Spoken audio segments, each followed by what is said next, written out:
이제 어제 일간에 이어서 제가 신명기 6장 4절에서 9절 말씀, 쉐마의 말씀을 이제 잘 모르지만 손목에 기호를 삼으라 그래서 사도행전을 써서 팔찌로 만들고 또 주기도문을 써서 이마에 스카치 테이프로 붙일 정도로 그렇게 성경을 문자적으로밖에 해석할 수 없었던 저에게 하나님은 제가 섬기던 교회 목사님을 통해서 매주일 제가 알아야 될 것들을 하나하나 마치 유치원 선생님이 알려주시듯이 알려주신다는 사실을 체험하게 되었습니다.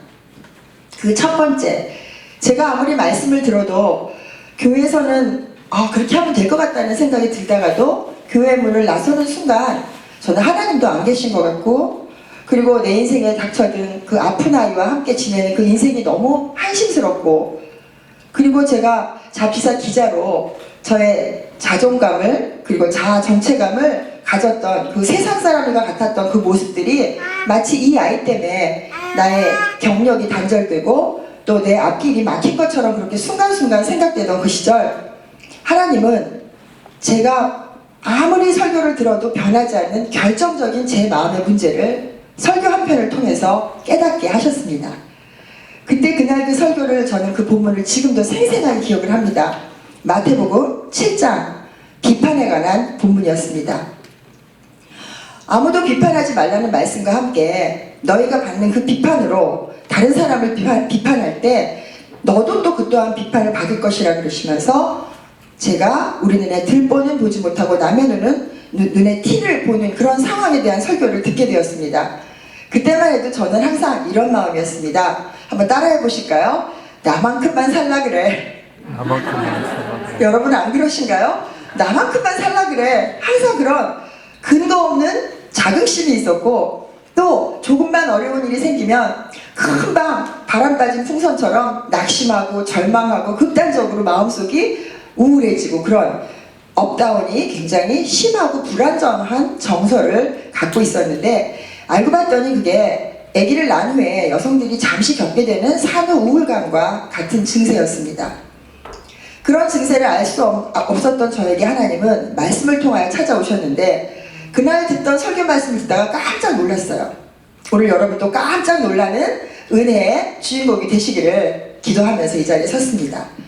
저와 여러분이 예수님을 아무리 믿어도 마음이 변하지 않는 여러 가지 이유 중에 그 외에도 누가복음 8장에 우리들의 마음밭을 예수 그리스도께서 길가와 같은 마음, 돌짝밭과 같은 마음, 가시덤불과 같은 마음, 또 착하고 부드러운 마음으로 이렇게 구별을 해주셨는데, 그 시절의 저의 마음은 길가와 같은 마음이고 가시덤불과 같은 마음이고 돌짝밭과 같은 마음, 특히 그 중에서 저의 그 캐릭터를 형성하는 데 있어서 언어생활, 사고방식, 삶의 태도들에 가장 중요한, 제가 마치 굉장히 똑똑하고 지혜로운 것처럼 착각했던 비판의 습관이 저에게는 온몸에 배어 있었던 시절입니다. 저는 비판을 해야 제가 똑똑한 줄 알았고, 또 학교에서도 직장에서도 또 제가 일했던 그 직장의 특성상 뭐든지 지적질을 하고 마음속에 비판을 하고 문제를 찾아내고 그런 것이 제가 잘 사는 것인 줄 잘못 교육받았던 그런 시절의 이야기입니다. 목사님의 설교를 듣다 보니 제 모습이 보이기 시작했습니다.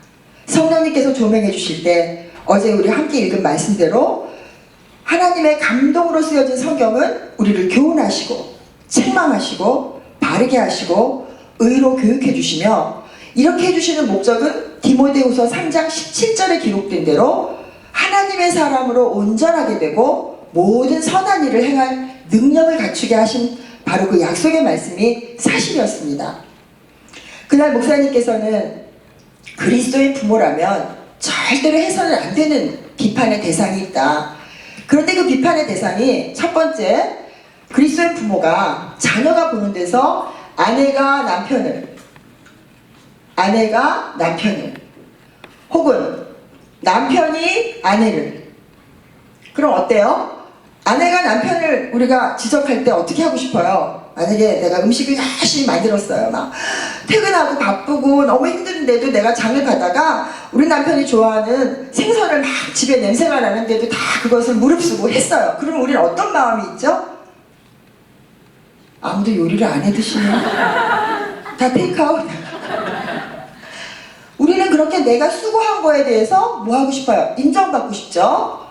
그 다음에 칭찬받고 싶죠. 그 다음에 나의 공로가 누군가의 중요한 사람의 입술의 언어를 통해서 그것이 귀한 취급을 받고 싶잖아요. 그쵸? 칭찬받고 싶잖아요. 아무도 안 그러시고 예수님의 마음으로 사시는군요. 정말 그렇게 이제 그런 마음이 있는데, 내가 열심히 내가 싫어하는 생선이지만 남편이 좋아하니까 반찬을 했어요. 근데 내가 싫어하는 재료는 어때요? 음식을 할 때 서툴죠. 내가 좋아하는 재료가 아니니까. 그리고 이제 생선은 비린내가 좀 나니까 제가 좀 별로 안 좋아했어요, 결혼 초에. 그래서 제가 생선을 열심히 힘들지만 구웠더니, 만약에 남편이 젓가락으로 생선을 이렇게 두드리다가 아유 구운 거보다 조린 게 좋은데 라고 만약에 했다면 그때 어때요? 뭐가 이 마음속에서 확 치밀면서 오늘 강의를 안 들으시는 분들은 어떻게 하고 싶어요? 무슨 내가 이렇게 열심히 한 거에 대해서 이야기를 한 후에 시아버지를 떠올리면서 시어머니를 떠올리면서 그동안 억울했던 거를 거기다 확 쏟아부어서 갑자기 생선을 조린 거를 먹고 싶다는 그 한마디를 잘못한 남편의 실수로 인하여 온 가족이 갑자기 다 비판의 대상이 될 수도 있다는 거죠. 아내가 남편에 대해서 험담을 하고, 특히 아내는 우리 한국에서는 과거에 이런 잘못된 풍토가 있었어요. 제가 결혼할 때 시자 들어간 건 시금치도 우리 먹지 말자 대동단결해서 그래서 나중에는 이게 막 시월드가 되고 막 지금은 가부장 문화가 다 무너지고 한국은 가모장 문화예요. 하나님보다 엄마의 말이 더 법이에요. 그런 이제 가정이 일부 있어요. 안 그런 크리스찬 가정이 있지만. 그래서 이렇게 아내가 남편을 어떻게 해요?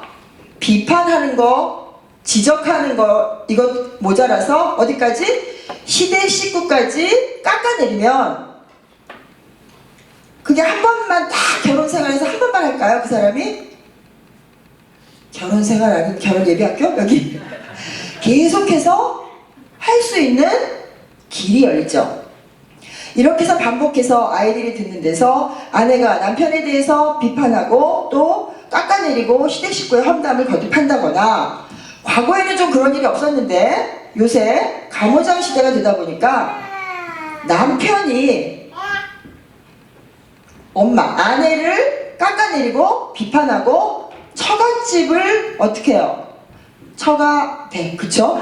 뭐 이것도 집이라 그러면 안 돼요. 댁이라 해서 다 똑같이 댁이라 그래야 돼요. 그 처갓댁을 어떻게 해요? 식구들을 장인이 어떻고 장모가 어떻고 깎아내리면 어때요? 평소에 하고 싶었던 말을 이 기화로 빌미로 깎아내기 시작하면 이 이야기를 거듭 듣고 자란 우리들의 자녀들이 사춘기가 되었을 때 어떤 현상이 일어나느냐?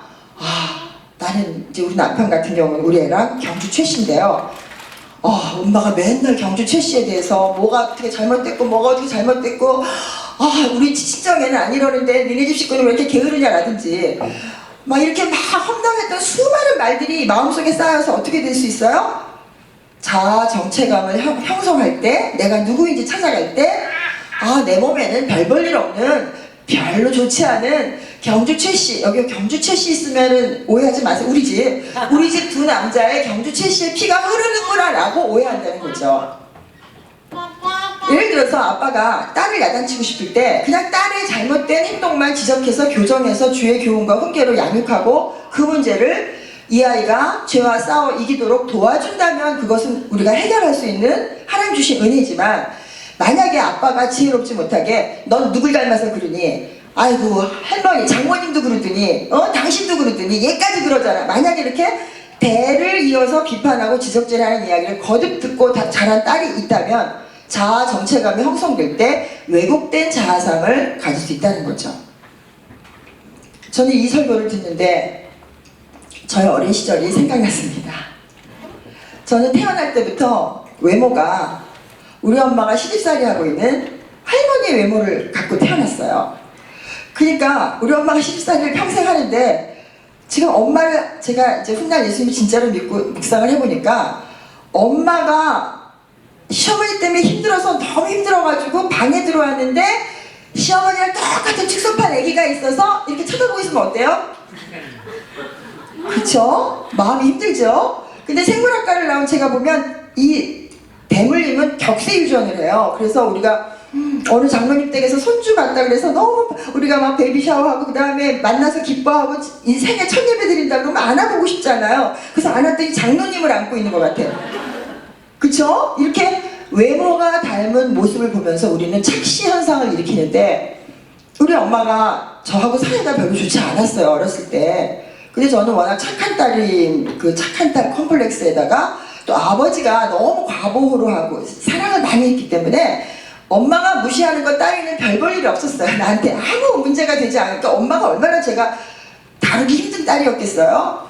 근데 나중에 보니까 그거 왜 그랬나 했나 보니까 내가 할머니의 모습을 닮아서 식성도 똑같고 체질도 똑같고 엄마를 닮은 데가 없는 거예요. 근데 엄마가 열심히 밥을 해서 갖다 드리면 우리 할머니가 이랬던 기억이 나요. 저를 쳐다보시면서 얘, 너 국수 안 먹고 싶냐? 그럼 이 철없는 딸이 엄마 마음을 생각해야 되는데 식성이 똑같으니까 그냥 피가 땡기는 거예요. 그럼 어떻게 해요 제가? 이렇게 했어요. 네 할머니 국수 먹고 싶어요. 그리고 엄마를 빤히 쳐다보면 엄마가 뭐가 치밀지만 과거에는 다시 밥을 차린 걸 국수를 만들어줬단 말이에요. 그러니까 우리 엄마가 자라면서 저에게 했던 최대의 욕이 뭐라 그랬냐면은 넌 도대체 누굴 닮아서 그러니? 나중에 알게 됐어요. 예수님 믿고 성경 공부하고 그리고 말씀을 묵상하고 또 설교를 듣고 그리고 삶에 내가 엄마가 돼서 내 아이를 기르다 보니까 내 아이 모습 속에 어느 날은 시아버지가 앉아있고 어느 날은 시어머니가 앉아있고 어느 날은 내 남편이 앉아있고 막 이런 것들이 막 교차되는 거예요. 그래서 아 우리 엄마가 정말 힘들었겠구나 이런 생각을 하게 됩니다. 그래서 제가 엄마와의 관계가 힘들었기 때문에 제가 여중여고를 다닐 때 관계에 굉장히 어려움을 겪었어요.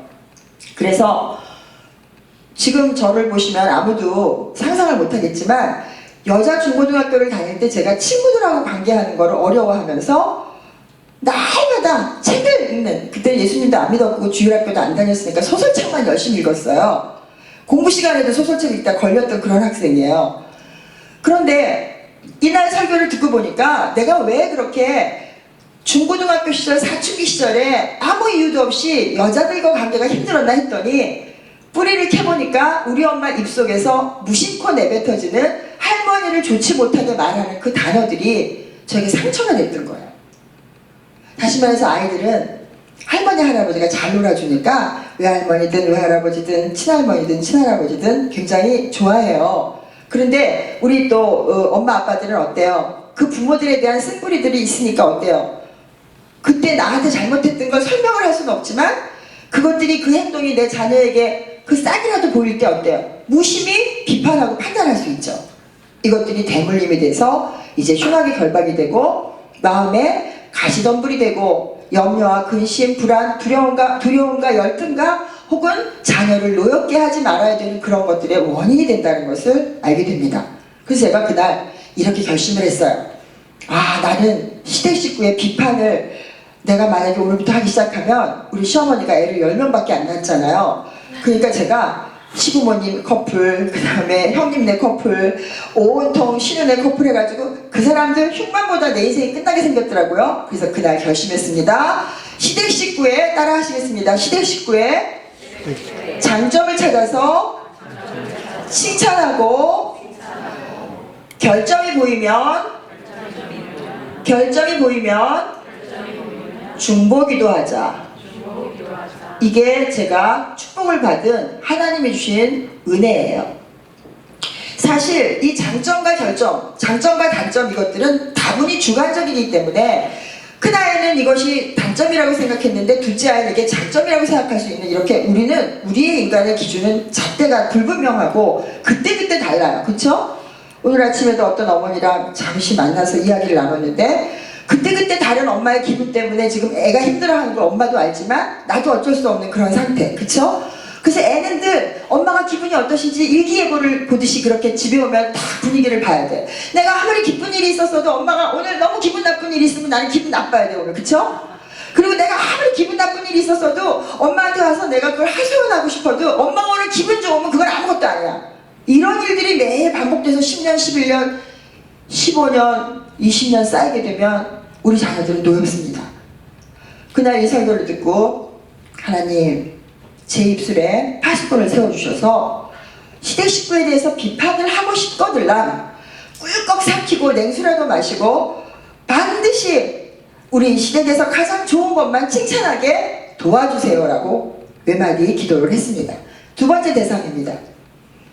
자아 정체감과 우리들의 자녀의 자아가 온전히 형성될 수 있도록 우리가 비판하지 말아야 할 대상이 바로 이렇게 배우자와 그리고 배우자 가족에 대한 거라면 우리 자녀들을 키우는 가장 큰 중요한 목적 중에 하나가 뭐예요? 하나님의 자녀로 회복시켜주는 거죠. 날 때부터 죄와 허물로 죽어서 우리 자녀들이 에베소서 2장 1절 3절에 기록된 대로 하나님과 원수된 상태로 태어난 것을 안다면 우리 자녀들을 하나님의 자녀로 길러드리기 위해서 우리는 가정과 교회에서 힘써서 말씀에 집중하고 하나님이 말씀하시는 그 말씀대로 기준을 세워야 되는 그런 사명자들이잖아요. 그걸 몰랐지만 이 설교를 들으면서 저는 또 결심했습니다. 자녀가 보는 데서 우리가 다니는 교회에 교회에는 누가 계시죠? 제일 먼저 눈에 띄는 분이 목사님이 계시죠. 그래서 애들이 아장아장 걷기 시작하면 제일 먼저 오고 싶어하는 데가 어디냐면은 이 강대상인 것 같아요. 제가 교회를 개척해 보니까. 그래서 왜 그런가 했더니 애들이 권력 지향적이야. 그래서 누가 제일 센가를 일단 봐. 그런 것 같아요. 집에서도. 그래서 애들이 다 왕노릇을 하고 싶어해. 그쵸? 선악과 사건 자체가 하나님처럼 되고 싶어 했던 사건이기 때문에 누가 가르치지 않아도 태어날 때부터 DNA와 모든 세포와 뼈조각 하나하나가 다 하나님께 불순종하고 싶은 채로 태어나는 거예요. 그렇게 훼손돼서. 그런데 그렇게 담임 목사님을 향해서 오고 싶어 했던 수많은 열망의 아이들 앞에 바로 저와 여러분 교회를 다니고 있는 믿음의 부모들이 이런 실수를 저지르고 어처구니 없이 목사님과 교회에 대해서, 특히 교회 식구들에 대해서, 교회는 식구입니다. 같은 밥을 먹잖아요. 그쵸? 그러니까 교회 가족들, 교회에 대해서 목사님과 교회 식구들에 대해서 험담을 하면 누가 제일 손해를 보느냐? 본인은 그렇게 말해서 속이 시원했을지 모르지만 본인은 그렇게 판단해서 그 순간 목사님보다 똑똑하게 느껴지고 장로님보다 내가 더 옳은 것 같고 우리 구역장보다 내가 더 인간적인 것 같은 그런 마음으로 우리가 여러 가지 이야기를 할 수 있잖아요. 아, 여기는 다 성화돼서 절대로 교회 이야기를 안 하시는군요. 그런데 이렇게 예배 실컷 드리고 교회 와서 봉사활동 실컷 하고 또 특히 교회에 대해서 비판을 할 수 있으려면요 믿음의 연수가 좀 차야 돼요. 교회 처음 온 사람은 오직 관심이 이거밖에 없어요. 이 예배가 언제 끝나나? 오늘은 내가 어떻게 왔는데 다음 주에 오지 말아야지? 그리고 이 사람들은 다 어디서 온 건가? 뭐 이런 내용들이 이제 생각이 납니다. 근데 교회를 몇 년 다니다가 믿음이 생겨서 여러 가지 직분을 받게 되면 우리가 어떤 생각이 들어요? 의견이 생기죠. 그래서 피아노가 여기 있는 게 마음에 안 들어. 얘가 좀 일로 왔으면 좋겠어. 그쵸? 뭐 이런 의견들이 생긴다고 예를 들어 봅시다. 그러면 우리가 이런 우를 범할 수 있다는 거죠. 우리 목사님 왜 그러신데? 시커 은혜 받고 나서 이제 막 허깅도 하고 사랑해요 하트 뿅뿅 그렸어요. 그리고 자기들 식구들끼리 자동차 시동을 탁 걸고 집에 가는데 아내가 남편한테 말을 겁니다. 오빠라 그러나요? 미국은 어때요? 이름 불러요? 뭐라 그래요? 오빠. 오빠 오늘 목사님 설교 어떻게 생각해? 그러면 오빠가 빨리 지혜롭게 알아들어야 돼요.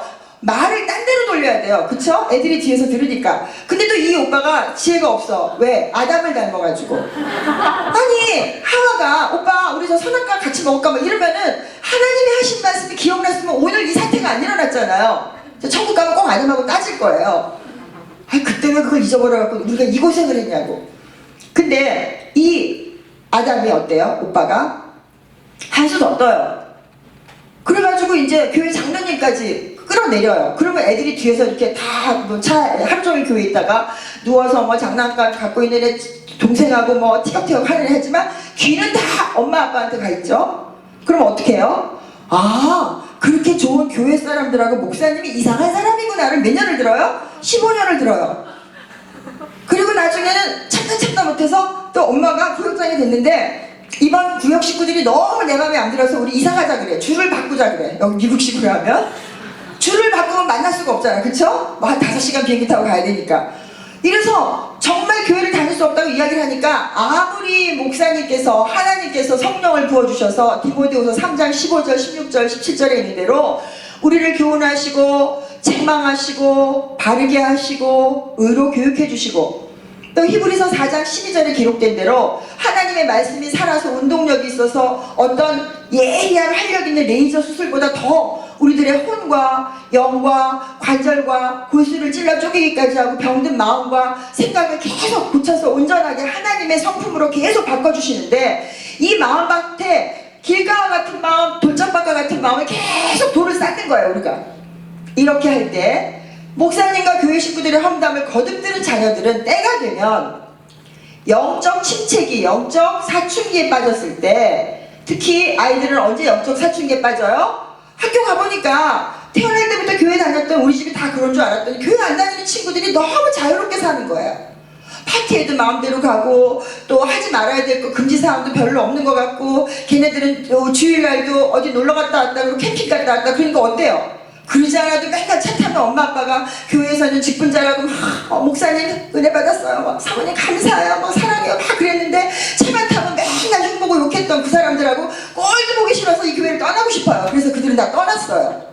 지금 한국 교회는 교회 학교가 없는 곳이 48%예요. 애도 안 낳아요. 한국은 0%예요.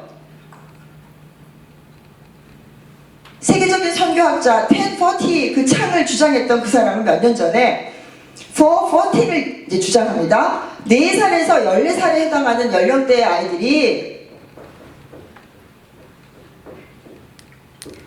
과거에는 북이 10도에서 40도에 있는 그 지구의 그 적도를 중심으로 해서 그 창 안에 있는 사람들이 미전도 종족이었는데 지금 이 시대는 앞으로 4살에서 14살 아이들이 무차별적으로 미스메디아의 영향을 받고 세뇌를 받아서 이제는 이 아이들이 선교 대상이다라고 이렇게 세계적인 학자가 말하기 전에 저는 그보다 20년 전에 성령께서 한국 가정에 볼품없는 믿음도 없는 일개 가정 주부한테 이런 은혜를 허락하셔서 내가 우리 자녀를 위해서 파송된 하나님이 보낸 선교사라는 엄마로서의 부모로서의 자아 정체감을 갖게 됐어. 할렐루야. 우리 두 사람씩 마주보면서 제가 하나님이 파송한 선교사예요. 나의 신분을 정체를 이 시간 밝히기 바랍니다. 시작.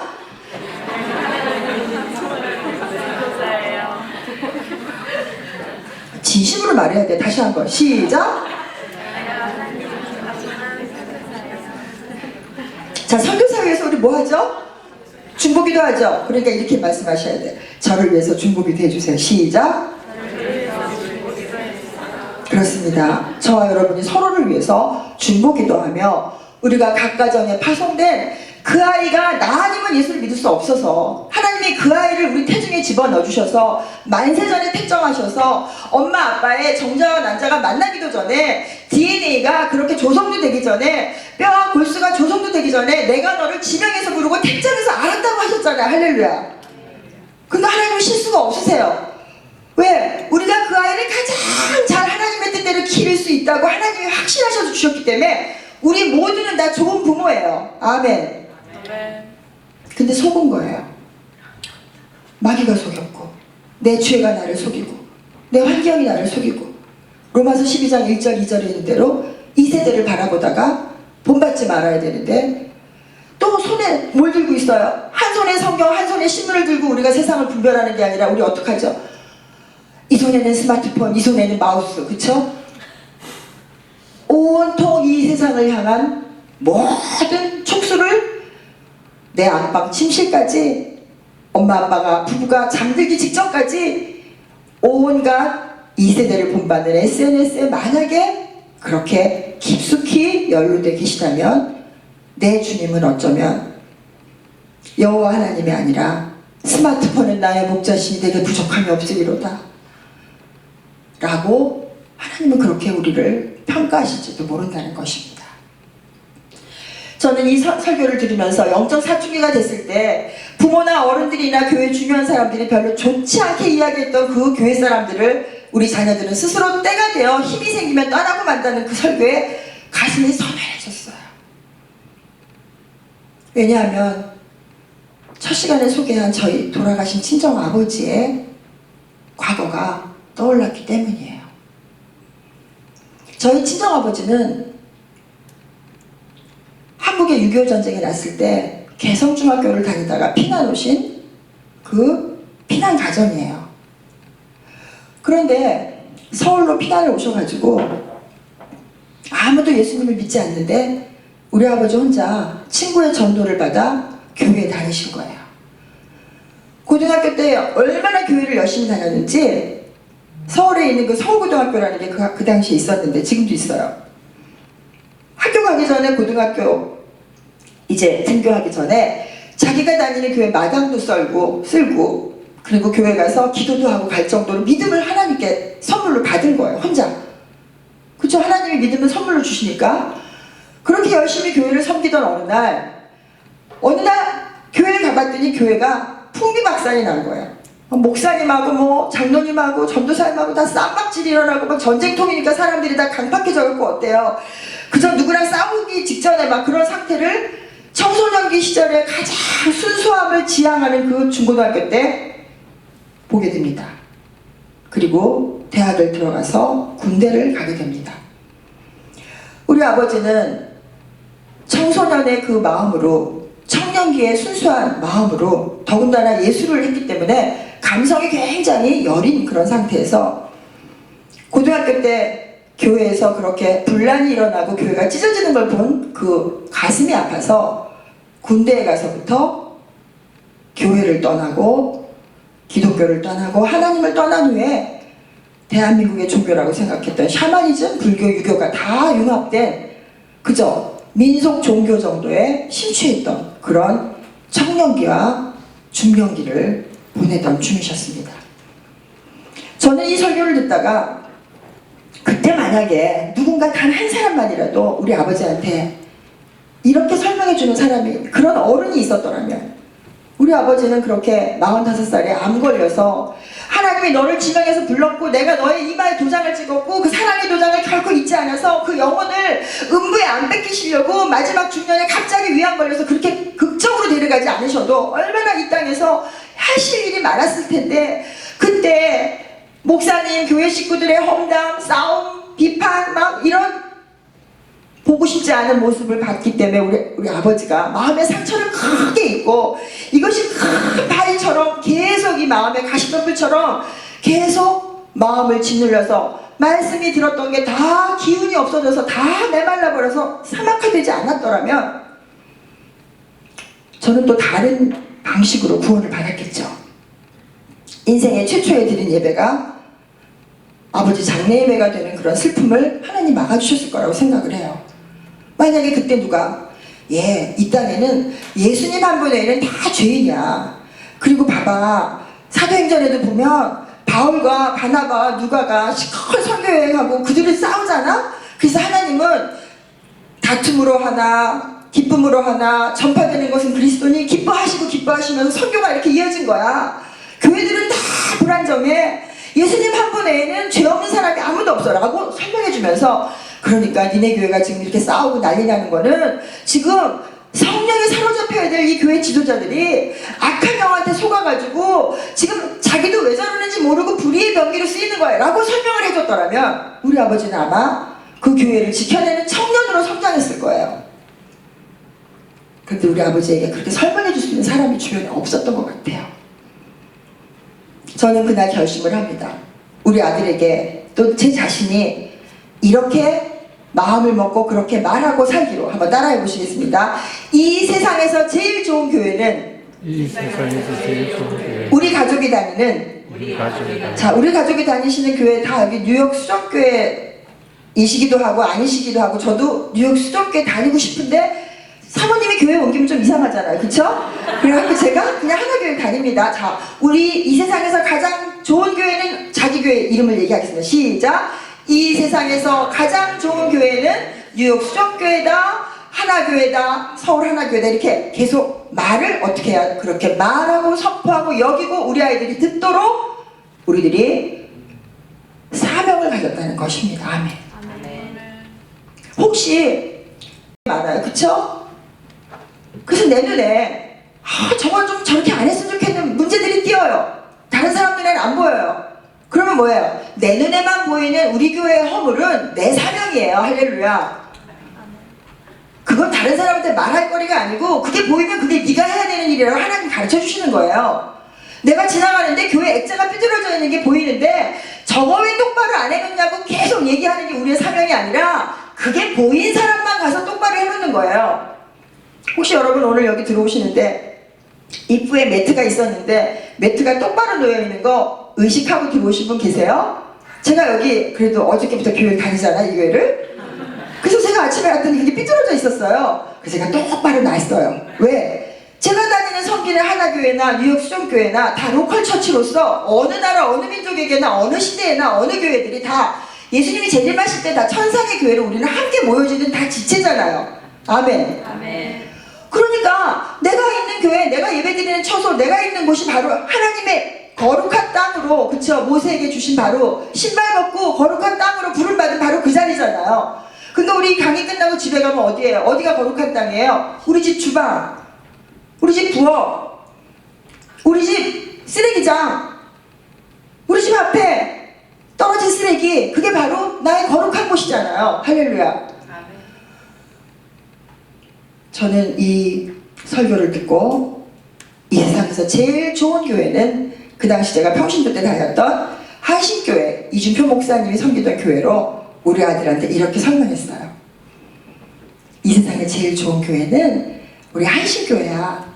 또 그 다음에 하시겠습니다. 이 세상에서 제일 좋은 목사님은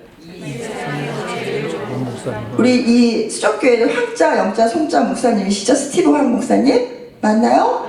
네, 감사합니다. 그래서 다 자기 목사님 이름을 대겠습니다. 시작!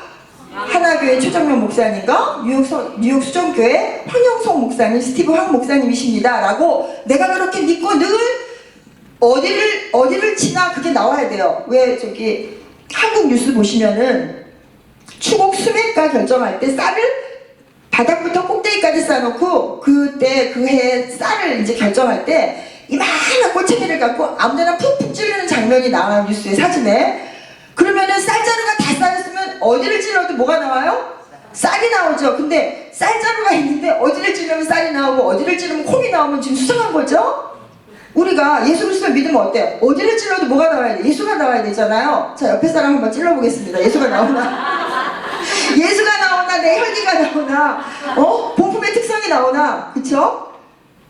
이와 같이 우리가 해야 되는 이 자녀들의 영적 사춘기나 믿음이 흔들릴 때, 이 세상 친구들에게 영향을 받을 때 저와 우리 모든 가족의 부모들이나 교회 식구들이 해줬던 이 이야기들, 이 세상에서 제일 좋은 교회는 내가 다니는, 우리 가족이 다니는 뉴욕 수정교회야. 제가 과거에 평신도 때 다녔던 한신교회야. 왜 그게 중요하냐?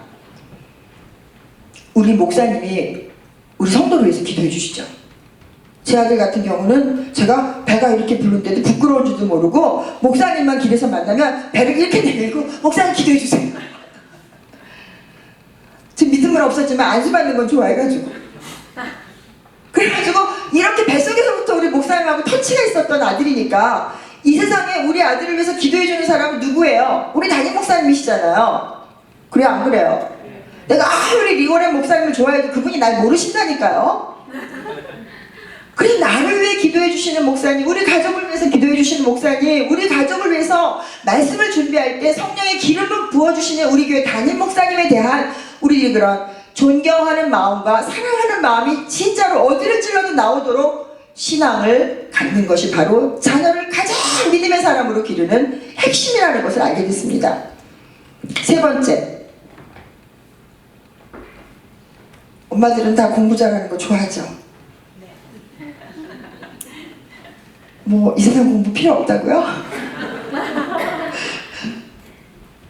너무 공부 잘하기를 좋아해서 오신, 제가 캐나다 한인교회에서 제 책을 읽으시고 초청해서 갔더니 캐나다는 유난히 기러기의 엄마들이 많더라고요.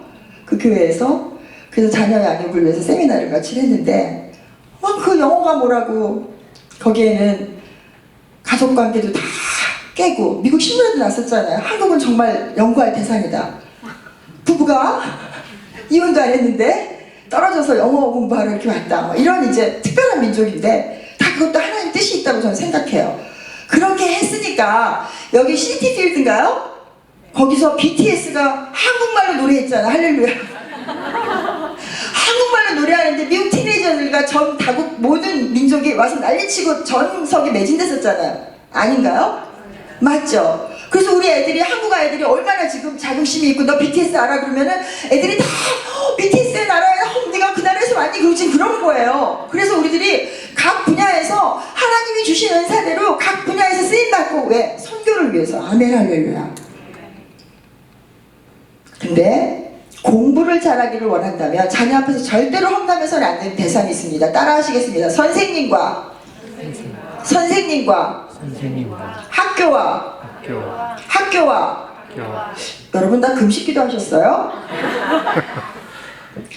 옛날에 그 지혜로운 어머니들이 이런 말이 있었어요. 엄마가 시금치 먹으면 애가 푸른 똥 싼다고. 그러니까 여러분이 지금 목이 기어 들어가는 소리를 하면 지금 교실 어디에선가 우리 애는 졸고 있어요. 근데 여러분이 집중해서 대답을 해도 얘네들이 지금 들을까 말까요? 그거 어떻게 하셔야 돼요? 다시 한번 따라 하시겠습니다. 선생님과 학교와 교육제도에 대해서 절대로 자녀 앞에서 험담하지 말아라. 왜냐하면 자녀가 배움의 욕구를 갖는데 가장 중요한 요소가 자녀를 가리키는 선생님이에요. 또 자녀를 가르쳐야만 하는 부모예요. 영적 지도자인 목사님과 교회학교 선생님들이에요. 그쵸? 이렇게 질서의 하나님 주신 영적 권위들에 대해서 우리들이 내 입으로 무시하고 깎아내리고 험담을 하고 학교에서 숙제 하나 내주면 그딴 숙제 왜 내줬냐? 니네 선생님은 도대체 정신이 있는 건지 없는지 모르겠다. 니네 선생님은 자기도 직장 다니면서 직장 엄마들이 이 숙제 할 수 있다고 내줬다고 생각하냐? 만약 그러잖아요? 그러면 애가 어떻게 생각해요? 아, 우리 선생님 정말 나쁜 사람이구나. 그래서 이렇게 숙제 같은 거 할 필요가 없구나. 그쵸?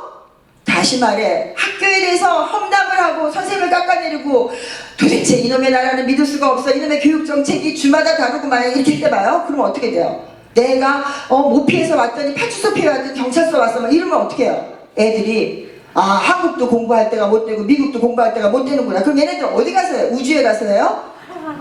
아니잖아요.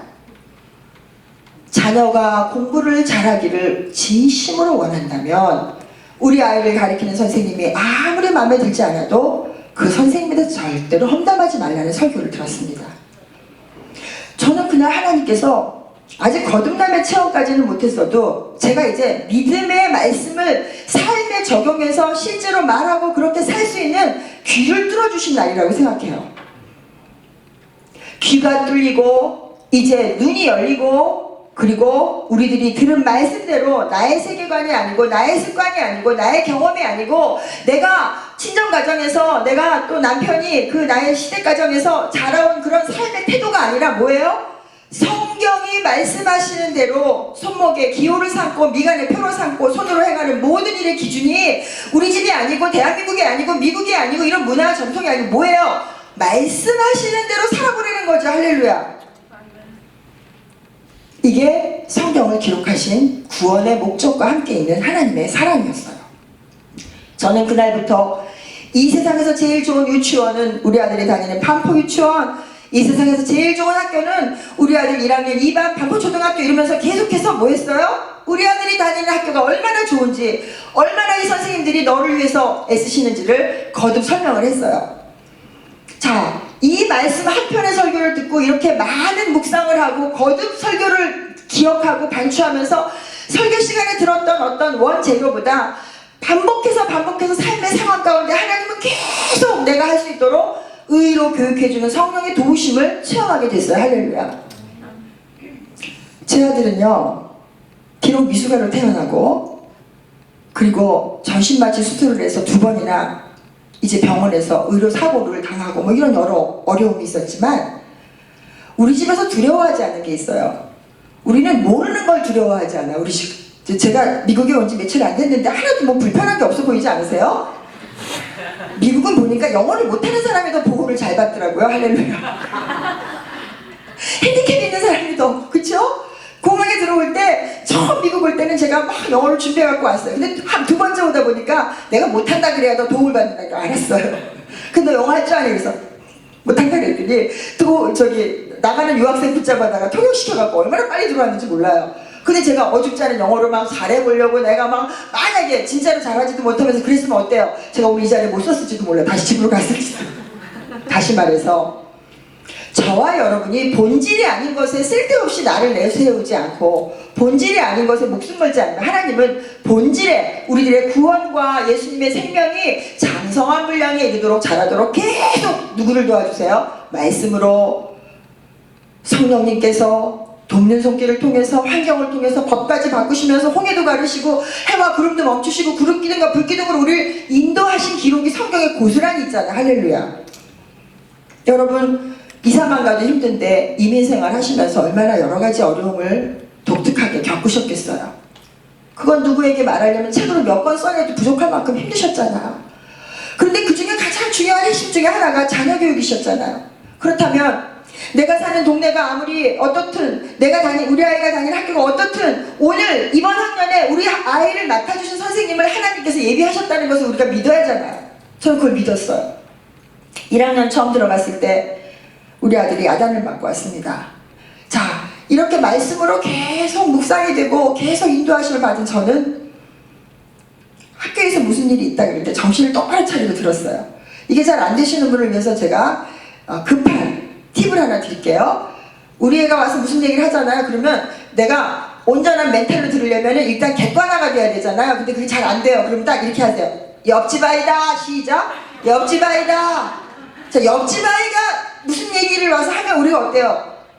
객관적으로 들을 수 있고 지혜롭게 대답할 수 있죠. 근데 이게 내 아이라고 생각하는 순간 막 교육학 박사도 헷갈려. 그쵸?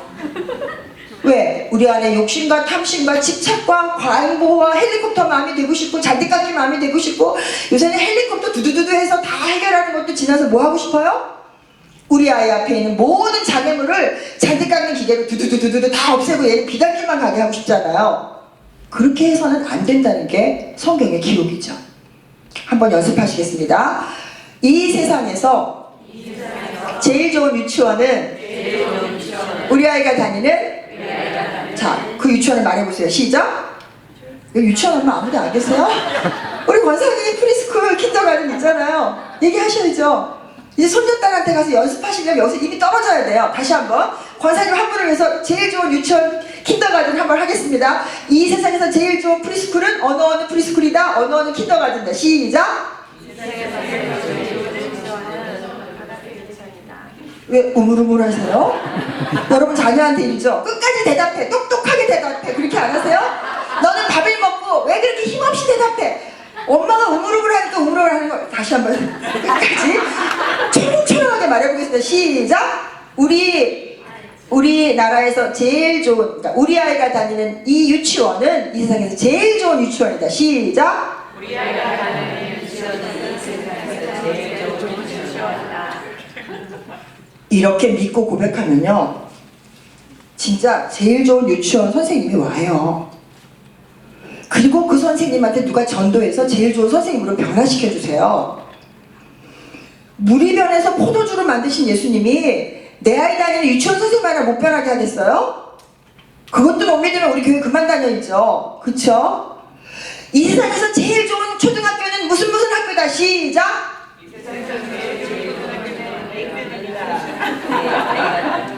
안 믿어지는데 말하려니까 말이 안 나오죠.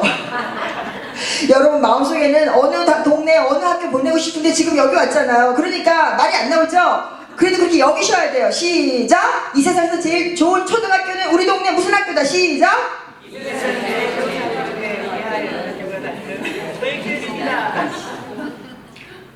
그렇게 믿으셔야지 그게 나온다니까요. 추곡 수맥 갈 때 아무데나 찔러도 쌀이 나오려면 자루 속에 쌀이 계속 들어있어야 된다니까요.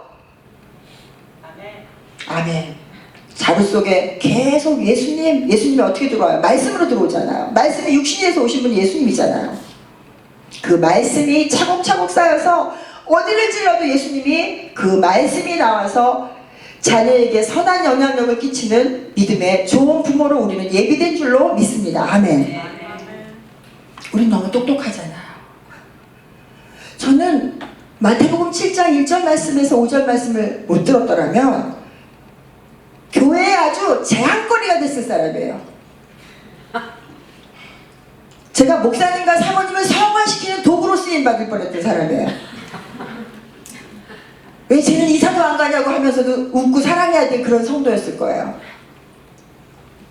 그런데 하나님이 저의 가장 치명적인 결점인 비판이 습관화된 내 눈에 들보는 보지 못하고 남의 눈에 티만 보는 오래된 우리 가문의 전통, 우리 친정. 제가 대학교 때 뉴스를 보는데 우리 아버지한테 쫓겨난 적이 있어요. 거실에서 하도 지적질을 해서. 근데 뭐 내용을 지적질한 게 아니에요. 아, 저 앵커는 도대체 왜 옷을 저런 색을 입었는지, 도대체 저게 어울려서 나왔는지, 말을 왜 저렇게 하는지, 하도 본질하고 상관 하나도 없는 걸 가지고 하도 짓거리다가 쫓겨났어요. 그런 사람이 예수님을 믿어가지고 입만 사르면 어떻게 됐겠어요? 교회 하나, 구역 하나 이렇게 나누고 분열시키는 영은 마귀가 쓰기 너무 좋은 합당한 도구예요. 마귀에게. 게다가 또 제가 부지런하잖아. 마귀는요, 게으른 사람은 쓰지도 않아요. 게으른 분에게 축복이 있을지어다. 아멘. 열심히 특심인 사람한테 마귀가 붙으면요, 어떻게 해요? 자기는 잘한답시고 하는데 온데 다니면서 피스메이커를 하는 게 아니고 트러블 메이커예요. 가는 데마다 개가 끼면 문제가 생겨. 가는 데마다 개가 끼면 지적질이 일어나. 가는 데마다 개가 끼면 제가 끼면, 그쵸? 그런 뻔했는데 주께서 피할 길을 주시고 이 말씀을 깊이 묵상하게 한 결과 제 아들이 학교를 다니는데 이제 첫 번째 옆집 아이다 생각하면서 듣는 사건이 일어납니다. 엄마, 선생님한테 야단 맞았어요. 그랬어요. 근데 저는 애가 맨날 아팠기 때문에 아픈 문제 말고는 무척 마음이 넓은 여자였어요. 우리 친정엄마가 바보라고 할 만큼. 근데 애가 건강해지니까 저도 다른 엄마처럼 욕심이 생기는 거예요. 애가 공부도 잘했으면 좋겠고. 근데 그때 아, 옆집 아이다 이런 마음을 하나님 주셨어요. 그래서 천사의 얼굴로 우리 옆집 아이가 아줌마 저 선생님한테 야단 맞았어요. 그랬어? 막 이러고 위로하잖아요. 자, 옆에 가식적인 천사의 미소를 한번 연습하겠습니다. 시작! 그랬어? 이거를 애들은 보고 싶은 거예요, 지금 우리 엄마한테. 근데 우리는 대외용하고 대내용이 다르잖아요. 옆집 아이한테는 그랬구나 얼마나 속상해서 할 수 있는데 우리 애는 사연도 듣기 전에 대답을 미리 하여 미련하여 관계가 끊어지잖아요. 성경에 있는 대로. 그래 안 그래요? 어떻게 아냐고요? 과거에 우리 엄마랑 제가 관계가 그랬거든요. 가장 나를 사랑하는 게 엄마인 줄 알면서 가장 나에게 그런 사소한 마음에 돌들을 놓았던 분이 엄마라는 걸 알게 되면서 제가 얼마나 마음에 짐이 컸는지 몰라요. 우리 엄마 남편도 돌아가시고 과부가 됐는데도 딴 데 시집도 안 가시고 우리를 키웠는데 얼마나 고마워요. 그쵸? 내 친구 옆 동네에 있는 어떤 집은 아버지가 돌아가시니까 그 엄마가 제정신이 아니어가지고 애들 학교도 안 보내고 그냥 다 애를 버리고 시집을 갔는데 우리 엄마는 우리도 안 버리고 시집도 안 갔는데도 나는 그 엄마가 미운 거예요. 왜? 자녀를 노엽게 했던 거예요. 엄마는 그게 사랑인 줄 알고. 잠시 15분 쉬었다가 우리가 과거에 우리 친정엄마가 나에게 사랑인 줄 알고 했는데 그게 나를 노엽게 해서 그 문제를 씨름하고 해결해서 마침내 우리 엄마를 내가 진짜로 사랑하게 되기까지의 이야기가 여러분 가정에 전달돼요. 저희 가정에서 우리 엄마랑 나랑 쓸데없이 20년 동안 투쟁했던 그 문제가 오늘은 2분 안에 해결될 줄로 믿습니다. 아멘 할렐루야. 이렇게 학교에 관한 문제에 대해서 저와 여러분이 왜 야단 맞았니? 하고 물어봤더니 이런 대답을 할 수 있는 지혜를 주십니다. 엄마 내가 공부 시간에 일어나서 왔다 갔다 하니까 선생님이 앉으라 그랬어. 그래요. 그럼 선생님이 맞잖아요.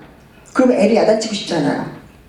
그래서 그 다음에 옆집 아이니까 어때요? 그래서 어떻게 했는데 내가 안 앉았지. 그러면 어때요? 안 앉았지 하기 전에 손이 먼저 나가는 집도 있고 그렇죠? 근데 옆집 아이니까 우리 절대로 옆집 아이한테 손 안 대잖아요. 그러니까 그래서 어떻게 했어? 그랬더니 알고 봤더니 우리 아들이 워낙 병치레를 많이 해서 학교 가면 너무너무 친구가 많으니까 얘는 공부보다 친구가 너무 재밌는 거예요. 그래가지고 이제 선생님한테 나와서 야단을 맞았대요. 그래서 그때도 또 따라 하시겠습니다. 옆집 아이다. 옆집 아이 아닌 것 같으면은 생수를 이렇게 들고 계세요. 애가 올 때쯤 되면. 그래갖고 애가 학교 가면 생수를 이렇게 들고 있다가 뭐가 확 나오려고 그럴 때마다 이 뚜껑을 열면서 주님 도와주세요. 옆집 아이에게 어떻게 말해야 되는지 가르쳐 주시고 자녀를 노력해 하지 않. 이 뚜껑이 잘 안 따질수록 좋은 거예요. 그래갖고 막 기도를 하고 하면 어때요? 나는 할 수 없지만 주께서 주의 성령이 임하셔서 당나귀도 말하게 하신 하나님이 저와 여러분에게 지혜를 주셔서 이 아이를 노엽게 하지 않고 주의 교훈과 훈계를 양육할 수 있도록 우리 입술에 말을 넣어주시는 줄로 믿습니다. 아멘. 이 아이가 나와서 엄마 선생님이 나 야단쳤어요 그랬어. 그래서 그럼 다른 애들은 뭐 하고 있었어? 그랬더니 다른 애들은 다 보고 있었죠? 그래서 제가 이랬어요. 옆집 아이니까 세상에 너는 학교 가서 그렇게 사랑을 많이 받는구나. 32명이나 되는 애들이 다 기다리고 있는데 선생님 너만 사랑했단 말이지? 엄마는 너 하나 기르려고 직장도 이렇게 집으로 옮겼는데도 이렇게 힘든데 선생님은 32명, 33명 중에서 너만 데려다 사랑을 했으니 얼마나 감사하니. 우리 기도하자. 하나님 우리 아들이 이렇게 사랑을 받 이렇게 기도를 했습니다. 이제 그 다음에 부작용이 나타나기 시작했어요. 얘가 학교만 갔다 오면 엄마 선생님한테 야단 맞았어요. 근데 제가 지혜 없이 있긴 했지만 노력해 하진 않았기 때문에 부작용이 나타났지만 그것을 하나님의 합력해서 선으로 이뤄주시는 거예요. 아멘. 우리가 다 잘할 수 없어요. 우리는 뭐만 하면 돼요? 순종만 하면 돼요. 잘하는 것, 전지, 모든 것을 다 하시고 전능, 모든 것을 하실 수 있는 건 인간이 아니라 유일하신 하나님, 창조하신 하나님, 여호와 하나님 한 분밖에 없으세요. 아멘. 이거를 마귀가 속이는 거예요. 선악과 따먹을 때부터 선악과 먹으면 네가 하나님처럼 눈이 맑아져서 하나님처럼 선악을 분별하게 되지 그거잖아요. 이 선악과를 오늘 우리가 마귀가 우리가 따먹으라고 아무리 뱀이 속삭여도 따먹지 않고 보암직도 하고 뭐 보기에 탐스럽기도 하고 먹음직도 하고 따먹으면 바로 그것이 자녀를 노엽게 하는 길로 가는 지름길이라는 걸 하나님이 가르쳐 주셨습니다. 그러나 우리 아들이 야단을 맞을지언정 가장 좋은 선물을 받았어요. 우리 아들은 매 학년 선생님이 이 세상에서 자기를 엄마 아빠 다음으로 교회 목사님 사모님 다음으로 교학교 선생님 다음으로 가장 자기를 사랑하는 사람으로 알고 무려 15년을 성장하게 됩니다. 할렐루야. 그때 기적이 일어난 거 한 편만 빨리 얘기하고 우리 잠깐 티타임 갖겠습니다. 이제 아이가 학교를 그만두고 어저께 얘기한 대로 갈 데가 없고 일본어 배우고 막 이렇게 우왕좌왕하는 어느 시절에 검정고시가 다 끝나고 났더니 할 수 없이 한국 대학 입시 학원에 가게 됐어요. 근데 입시에 이렇게 잘 트레이닝 해주는 종합학원은 갈 수가 없었고 단과학원에 간 거예요. 한 과목만 그냥 듣는. 근데 정보가 없으니까 한 과목만 듣는 수학을 등록을 했는데 300명 정원인 그 학원에 여러분 어린 시절 생각하면 한국에서 기억나시죠? 한 반에 300명씩 있는 학원에 가보니까 4명밖에 등록을 안 했어요. 개강하는 날. 그러면은 보통 폐간이 돼요. 수익이 안 나잖아요. 3만원씩만 따져도 300명이면 1000만원짜리 교실인데 지금 수익이 안 나니까 그 교실이 폐간이 돼야 마땅한데 예수님을 믿고 잘 어리버리해도 말씀에 순종하려는 가정을 하나님이 어떻게 하신다 그랬어요? 천군 천사 보내시고 돕는 손길 주시고 성령께서 도와주시잖아요. 아멘 아멘. 그래서 그 수학학원을 갔더니 이변이 일어났어요. 선생님이 수학 교재를 쓰신 선생님이야. 처음으로. 그래서 자기 이름을 내고 싶어서 봉사 차원에서 서비스 차원에서 4명밖에 없어도 광고 차원에서 이 반을 계속 개강을 한다는 거예요. 그러니까 3만원 내고 지금 250만원짜리 과외하는 거예요. 그런데 얘가 11조를 한 자에게 하나님 주신 축복이잖아요. 아멘. 우리는 다른 사람보다 돈을 적게 갖고 쓰잖아요. 출발을. 11조 아무도 안 하나. 다른 사람은 10에 10을 갖고 쓰는데 우리는 10에 9를 갖고 10에 1은 주님이 주인이시라고 고백한 사람들이잖아요. 물질의 주인도 주님, 시간의 주인도 주님, 모든 내 생명의 주인도 주님, 내 아들, 딸의 주인도 주님, 그것을 우리는 고백하는 사람들이잖아요. 그쵸? 그게 그리스도인이잖아요. 근데 어렸을 때부터 선생님과 학교와 교육제도에서 험담을 전혀 안 한 가정에서 자란 우리 아들이 어떻게 은혜를 받았냐? 한 보름쯤 다니더니 얘가 와서 그러는 거야. 엄마, 선생님 내 정체를 알았어요. 그러는 거예요. 근데 내가 네 정체가 뭐냐? 자, 두씩 짜져서 집사님 정체가 뭐세요? 한번 물어보세요. 집사님 정체가 뭐세요?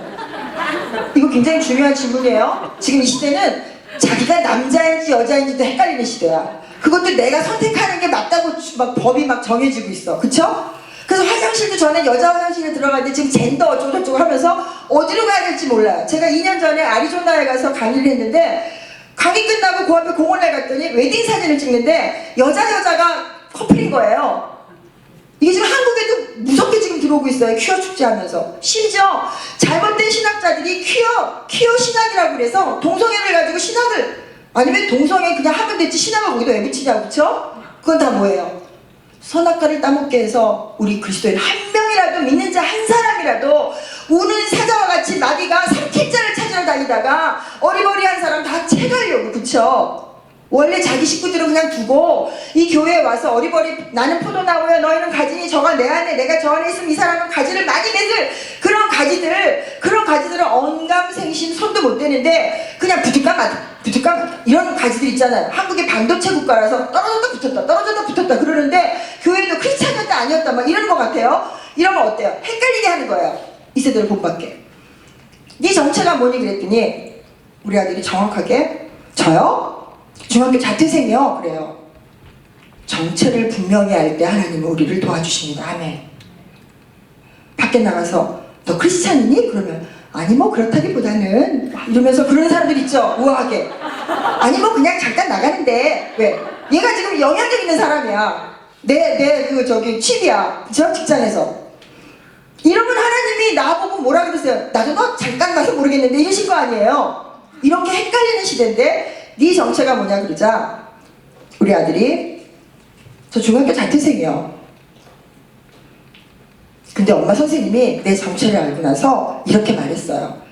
너 같은 애들은 공부에 중압감에 시달리다가 결국 자살하는 애들을 많이 봤다 그랬어요. 그 얘기를 와서 덤덤하게 항상 학교에 갔다 오면 그렇게 얘기를 했으니까. 자, 여러분 같으면 어떻게 하겠어요? 1번 불같이 화를 내면서 학원에 전화를 해서 그딴 비교육적 선생님을 내쫓는다. 2번 애를 들여다보면서 네가 도대체 어떤 행동을 하고 다니길래 그딴 소리를 듣고 다니냐고 애를 다그친다. 3번 나는 소심함으로 조용히 학원을 옮긴다. 4번 나는 크리스찬임으로 답을 모르겠으니까 일단 듣는다. 어떤 거 하시겠어요? 일반적이면 3번 하겠죠. 감사합니다. 정직한 영이 이분에게 임하셨습니다. 우리 박수 한번 올려. 일반적이면 3번을 해요. 학원을 조용히 옮겨요. 센 엄마 같으면 학원에 전화를 해요. 그리고 괜히 애만 들들 볶는 엄마 같으면 애만 억울하게 노엽게 해요. 그런데 4번을 선택할 수 있는 지혜를 주셔서 따라 이렇게 질문을 합니다. 따라해 보시겠습니다. 너는 어떻게 생각하는데? 시작. 너는 어떻게 생각하는데? 옆집 아이가 얘기하면 우리 이렇게 할 수 있잖아요. 너는 어떻게 생각하는데? 그때 우리 아들이 이러는 거예요. 엄마, 근데 나는 교회 다니고 크리스찬인데 자살 안 해요. 누가 가르쳐 주셨어요? 성령님이 가르쳐 주셨죠. 엄마는 자살 같은 거 안 할 건데, 근데 엄마 그 선생님이 수학을 진짜 잘 가르쳐요. 뭐예요? 어렸을 때부터 이렇게 중요한 사람들에 대해서 장점을 계속 이야기하고 이분들은 다 너를 위해서 축복된 사람이고 우리 미국 속담에도 한 사람의 인물이 자라려면 온 마을이 필요하다고 그랬어요. 그쵸? 나 혼자 키우는 게 아니잖아요. 온 마을에 있는 사람이 다 하나님이 우리 자신을 위해서 각자에게 축복된 선물로 옆에 사람을 주신 거잖아요. 아멘. 그거를 정말 믿고 하나님을 사랑하고 내 이웃을 내 몸과 같이 사랑하는 게 뭔지는 모르지만 그렇게 해보려고 하나님을 사랑하는 걸 그의 율법을 지키는 거고 그의 계명을 지키는 게 하나님을 사랑하는 거고 근데 그 계명이 무겁지 않다 그러니까 하나하나 해보려고 그랬던 그 과정 속에서 하나님은 또 훌륭한 축복을 주셨어요. 불과 14살밖에 안 된 제 아들 중학교 자퇴생인 아들이 지금 30이 넘고 40이 다 돼가는 이 엄마보다 인간관계에서 훨씬 성숙된 그리스도인의 모습을 보이고 있었어요. 그날 저는 그날 큰 감동을 받았어요. 주님 제가 이렇게 키운 게 아닌데 저는 이런 능력도 안 되는데 저는 이런 마음의 크기도 안 되는데 이런 그릇도 안 되는데 주님이 키워주셨군요. 아멘. 그 아들은 이렇게 얘기했어요. 엄마 선생님 수학 선생님 수학만 잘 가르치면 되죠. 뭐 그 사람 몰라서 그러는 건데 과연 우리는 이렇게 할 수 있을까요? 제 아들 자랑이 아니고 그때 그 상황 속에서 주님이 아니시고는 그런 대답을 우리 아이가 할 수 없었어요. 또 선생님이 무슨 해코지 같은 말을 할까봐. 선생님 중에는 혹가다 이런 선생님들이 있어요. 학생한테 질투하는 선생님들이 있어요. 마치 그 아마데우스 뭐 그렇게까지는 아니지만 모차르트와 살리에로 그런 게처럼, 그렇죠? 그런 일을 혹시 만나게 돼도 내 아들과 내 딸이 질투하고 시기하고 무시하고 말도 안 되는 평가를 받고 와도 어때요? 우리는 분개할 필요가 전혀 없어요. 왜? 하나님이 우리 아버지시니까. 아멘.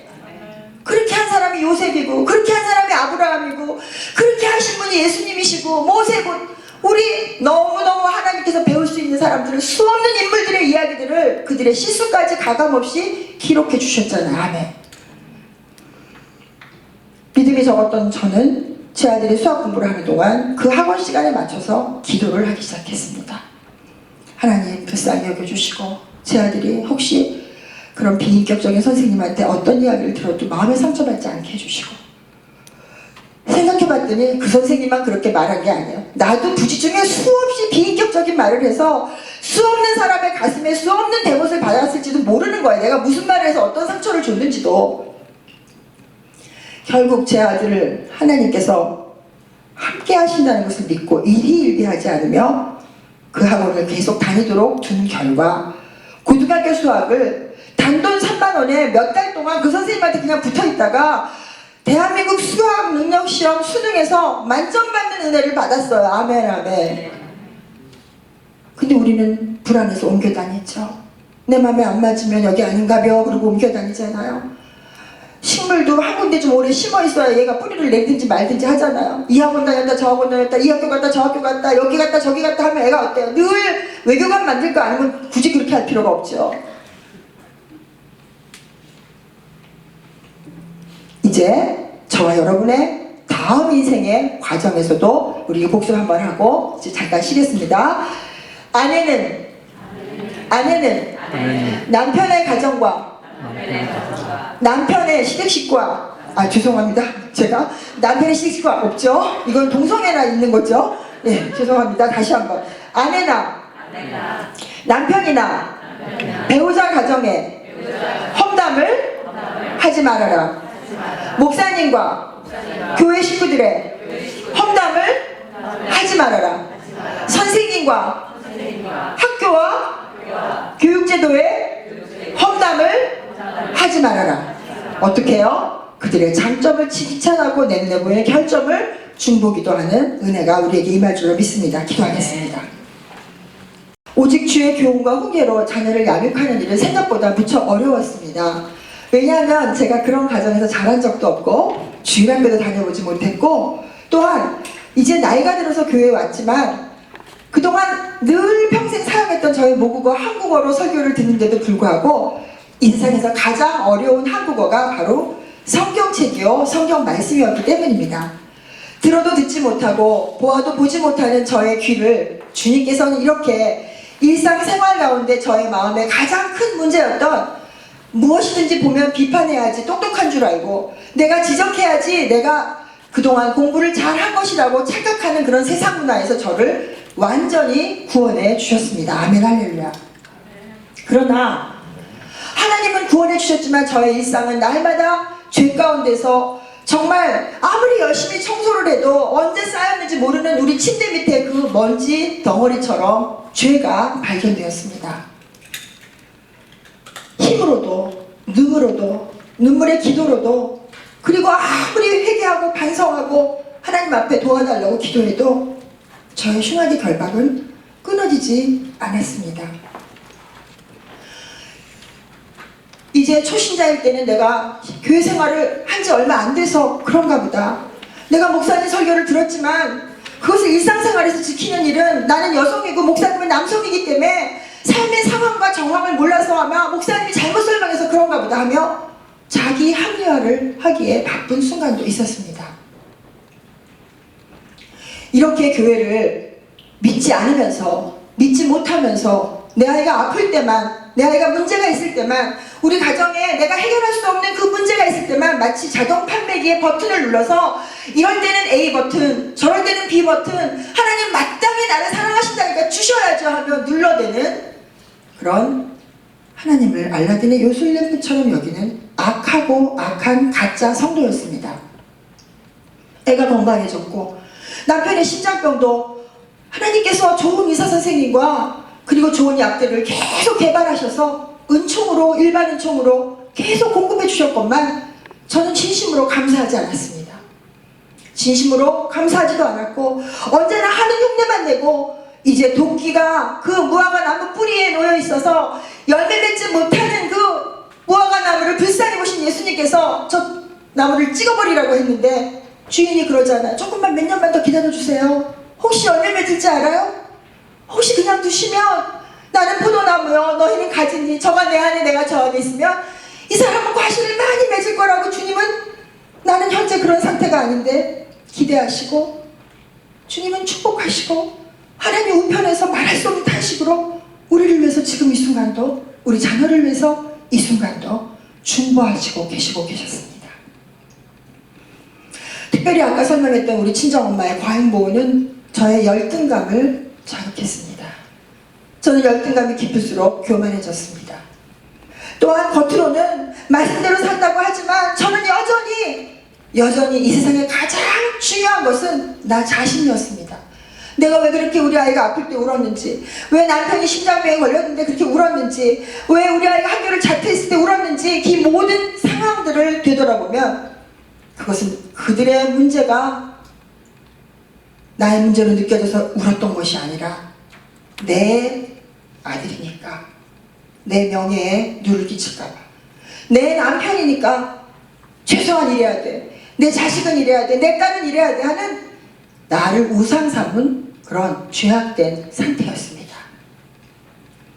이스라엘 민족의 역사를 알면 알수록 그들의 역사, 불순종을 반복했던 그들의 역사, 신명기 8장에서 하나님께서 이제 내가 너희들을 가나안 땅으로, 젖과 꿀이 흐르는 가나안 땅으로 들여보내줄 건데 나는 염려가 된다.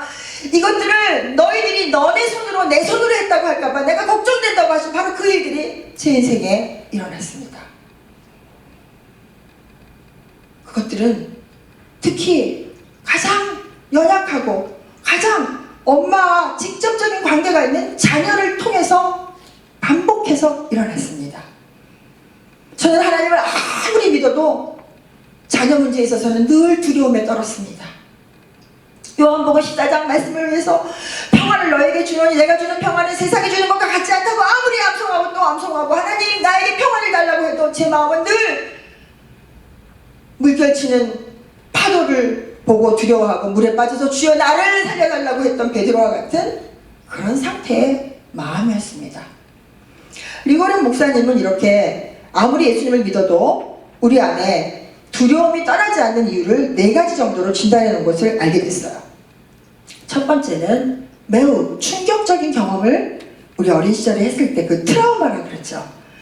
그래서 아무리 하나님께서 우리를 구원하시고 우리가 예수님을 믿고 평안을 누리려고 해도 그 경험들이 우리를 옥죄고 그리고 그 경험들이 말씀보다 우리를 이끌어가기 때문에 마음 가운데 평안을 갖지 못한다는 내용이었어요.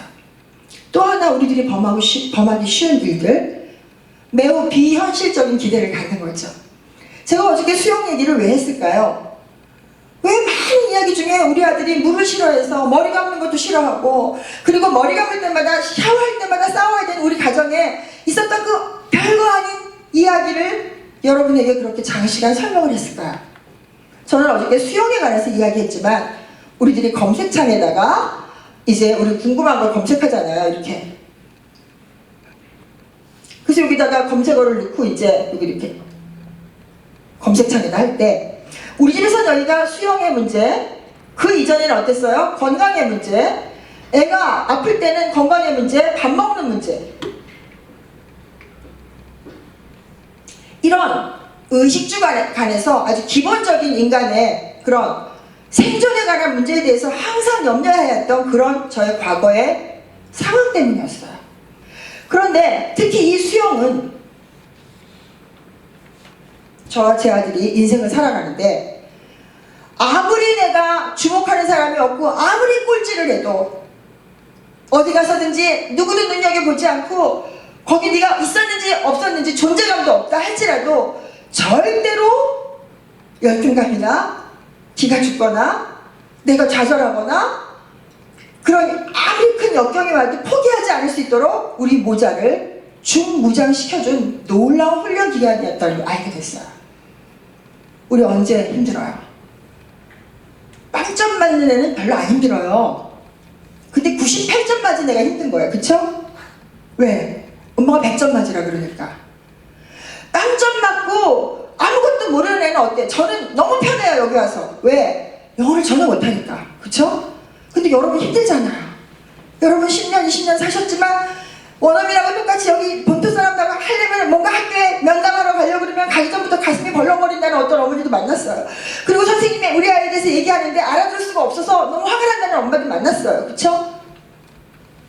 그런데 이 수영을 통해서 우리 아들하고 제가 바닥을 기면서 아무도 아는 사람 없을 때 한번 따라 하시겠습니다. 비가 오나 눈이 오나 잘하나 못하나 하고 싶으나 하기 싫으나 상관없이 지각하지 않고 결석하지 않고 꾸역꾸역 예배드리고 밥 먹고 예배드리고 밥 먹고 계속 할까요? 예배드리고 밥 먹고 학교 갔다 오고 직장 갔다 오고 이렇게 무한 반복을 하는 일상 가운데 엄마인 저 아론이 밥하고 청소하고 빨래하고 밥하고 청소하고 빨래하고 예배드리고 와서 울고 주님 내 아이 살려주세요. 내 딸 살려주세요. 이런 아이가 아니었는데 하나님 친구 만나서 이렇게 됐어요 라고 기도하기 전에 이렇게 기도하셔야죠. 하나님 내가 사랑이라고 길렀는데 옆집 아이한테는 그렇게 안 할 거였는데 하나님 내 아이에게 사랑이라는 말로 내가 이 아이를 너무 노엽게 했어요. 그거 먼저 회개해야죠. 그래야 마귀가 우리를 쓰지 않죠. 저는 이 마음속의 갈등 중에 내가 리고렌 목사님 말한 그 비현실적인 기대가 항상 우리 엄마로부터 나왔다는 걸 알게 됐어요. 내가 그걸 대물림하지 않기 위해서 얼마나 애를 썼는지 몰라요. 우리 엄마는 원래 우등생이셨어요. 과거 한국에서는 여자아이들은 공부를 많이 안 시키던 지금 80대이신 분들 아무리 똑똑해도 걔는 공부 안 하고 공부하기 싫어하는 오빠나 남동생에 비해서 학교를 안 보내던 그런 시절이 있었어요. 그래서 우리 엄마는 알고 봤더니 공부에 한이 있었던 여자였던 거예요. 전교 1등 했는데 공부 못하는 오빠랑 남동생은 대학을 보냈어요. 외갓집에서. 근데 엄마는 시집을 왔어요. 그러니까 우리 엄마는 이 세상에 제일 하고 싶은 게 뭘까요? 전혀 모르겠어요. 공부해요, 공부. 이렇게 피드백을 해주셔야지 그 다음이 나오죠. 우리가 말할 때 남편이 가만히 있으면 뭐라 그래요, 우리? 말을 좀 하라고. 근데 왜 말 안 할까요? 말했다가 지적당한 경험이 많으니까 안 하는 거예요, 똑똑해서. 우리 자녀들이 왜 반응을 안 할까요? 친구랑은 그렇게 수다를 떨면서 왜 나랑 얘기 안 할까요? 나랑 얘기하면, 엄마랑 얘기하면 맨날 가르치려고 하니까 얘기 안 하는 거예요. 입을 막는 거예요, 초장에. 우리 엄마는 공부가 한이었던 여자였던 걸 저는 어린 시절에 몰랐어요. 아이들은 하나님이 창조하실 때 완전히 무능한 상태에서 창조하세요. 그쵸? 인간 지구 생태계에 모든 동식물, 모든 미생물을 다 망라해서 오직 인간이라는 종만이 누군가의 100%의 헌신으로 돕는 기간이 꽤 긴 시간이 지나야 사람이 돼요. 그 어떤 동물도 그렇지 않아요. 진화론자들이 주장하는 인간이 동물의 중에서 가장 고등한 동물이라고 그들이 이야기하지만 그들은 하나님의 형상대로 우리를 창조했다는 사실을 애써서 부인시켜서 우리를 무신론자를 만들려는 과학주의라는 이름으로 우리에게 또 다른 선악과를 따먹게 하는 악한 마귀의 불의의 병기이기 때문에 우리가 속는 거예요. 영국의 리처드 도킨스라는 사람은 옥스퍼드 대학 분자생물학자로서 그는 자기 돈을 들여가면서 힘이 없다고 버스에다가 수억을 들여서 광고를 했던, 그래서 지금도 만들어진 신, 대학교 고등학교 가서 만들어진 신 읽고 도킨스의 책 읽고 이 유일신을 믿는 이네들 다 왜 그러냐 그러고 이제 기독교를 공격하고 이런 책들을 애들이 써머리하고 수업을 듣고 예일대, 하버드, 좋은 학교, 프린스턴 다 예수님의 정신으로 세워진 학교에서 지금은 가장 복음을 반격하는 학력으로 글로 무장된 사람들이 다 포진하고 있어요. 교수들이. 크리스찬이었다가 동양의 부디즘이 너무너무 감동이야 그러면서 불교로 전향한다든지 이런 세상 속에 이런 악한 세대 속에 우리 자녀들이 있는데 저는 우리 엄마가 공부를 그렇게 좋아하는 사람인 줄 모른 상태로 하나님이 창조하신 것 중에 저는 저희가 갖고 있는 장점이 따라 하시겠습니다. 비교하지 말자. 비교하지 말자. 저는 원래 남하고 비교하는 걸 잘 못했어요. 그러니까 어느 정도로 못하냐, 지금도 이 나이에 과일 가게에 가서 과일이 쫙 놓여있잖아요. 그럼 내 눈에는 다 똑같이 이뻐 보여. 그래서 과일을 집어오면 과일 장사가 한심하지. 아이고 그거 너무 찌그러진 거야. 그 갖다 놓으면 보이는데 비교가 안 돼요. 근데 태생적으로 비교를 잘 하시는 분들이 계세요. 저는 비교를 한다면 오직 어제 나와 비교를 해. 1년 전에 나와 비교를 해. 교회 처음 다녔을 때 나와 오늘을 비교할 수 있는, 다시 말해서 어린 자녀들에게 하나님이 다 이런 심성을 주셨는데 저는 어떻게 된 사람인지 나이가 먹었는데 이걸 갖고 있는 거예요. 이게 퇴화가 안 되고 없어지지 않고 그냥 있는 거예요. 그런데 우리 엄마는 딸에 대해서 특히 매우 비현실적인 기대를 가졌던 엄마였어요. 내가 아무리 노력해도 우리 엄마를 만족시킬 수 없었어요. 아까 지난 시간에 이야기한 대로 엄마 100점 맞았어요 그러면 니네 반에 100점이 몇 명이냐고 묻는 엄마였어요. 내 동생이 그 유명한 학교에서 700점 만점을 받아오면 다음 시험에 700점 못 맞을까봐 전전긍긍하는 엄마였어요. 그래서 우리 3남매는 실제로 공부한 양에 비해서 학력이 그다지 좋지 않아요. 근데 우리 시어머니 아이를 10명밖에 안 낳으셨는데 가서 보니까 이게 퍼센테이지가 있더라고요. 우리 시대 때는 신학 박사 대학 총장님부터 시작해서 학교 가기 싫어하는 애는 그저 고등학교 정도 마친 애까지 다양하게 분포가 돼 있어요.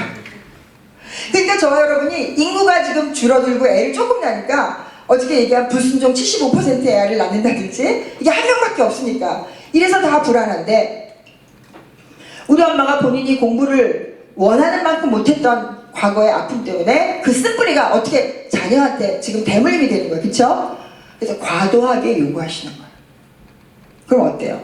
누가 푸시하면, 자, 누가 나를 푸시할 때 정말 나는 능력이 많이 생겨요. 손 들어보세요. 감사합니다. 두 시작 돼서 그런데 왜 그러셨어요? 시작. 근데 왜 그러셨어요? 그쵸? 우리 이런 거 얘기 많이 하죠. 엄마가 너 텔레비전 그만 보고, 이제 과거 얘기예요. 너 텔레비전 그만 보고 이제 드라마 그만 보고, 드라마가 시험에 나오냐 막 이러면서 그러면서 꺼라 그러면서 공부해야지. 그러면 어때요? 화가 막 나죠? 여러분 공부만 하셨군요. 애가 화가 나요. 그리고 엄마도 꺼야죠. 엄마도 꺼야지 애가 순종을 하죠. 근데 우리 엄마는 텔레비전을 보지 않으셨지만 우리 엄마는 전화 많이 하였어요. 나는 기억나. 내가 집에 왔는데 몇 시간이 지나도 우리 엄마 전화하고 있었어. 그러면 아이에게 있어서 엄마는 부재중이에요. 아세요? 여러분은 내가 뭐 전업엄마로 내가 너를 위해서 풀타임으로 이렇게 희생을 하고 내가 너만 돌보려고 이랬다고 엄마들이 아무리 주장해봤자 애 입장에서는 노여워요. 내가 왔는데도 전화 받고 있었잖아요. 그래서 제가 어떻게 했어요? 나중에 어른이 돼서 엄마가 된 후에, 저는 애가 온 후에, 남편이 온 후에는 예수님 재림 소식 말고는 별로 전화를 받지 않아요. 뭐예요? 우선순위를 정할 때 저와 여러분의 가정의 질서가 세워져요. 아멘. 여러분 나눠드린 종이 있죠? 그 종이를 이렇게 활용했으면 좋겠어요. 어제 오늘에 걸쳐서 듣는 강의 중에 여러분 마음 가운데 성령님께서 뭔가 떠오르게 하셨던 게 있을 거예요. 그거를 생각나는 대로 실천할 것을 지금 한번 써보셨으면 좋겠어요. 다 쓰라는 게 아니고 1번, 2번만 써보세요. 다 쓰면은 이제 거짓말도 막 쓰니까 급해서, 그쵸? 1번, 2번만. 예를 들면 이런 거 있죠. 아, 나 이제 절대로 애가 있는 데서 남편하고 안 싸워야지. 이런 거 있죠. 거기 맨 위에다가 실현 가능한 것 이렇게 쓰세요. 실현 가능한 것만 여러분이 결정하셔야 돼요.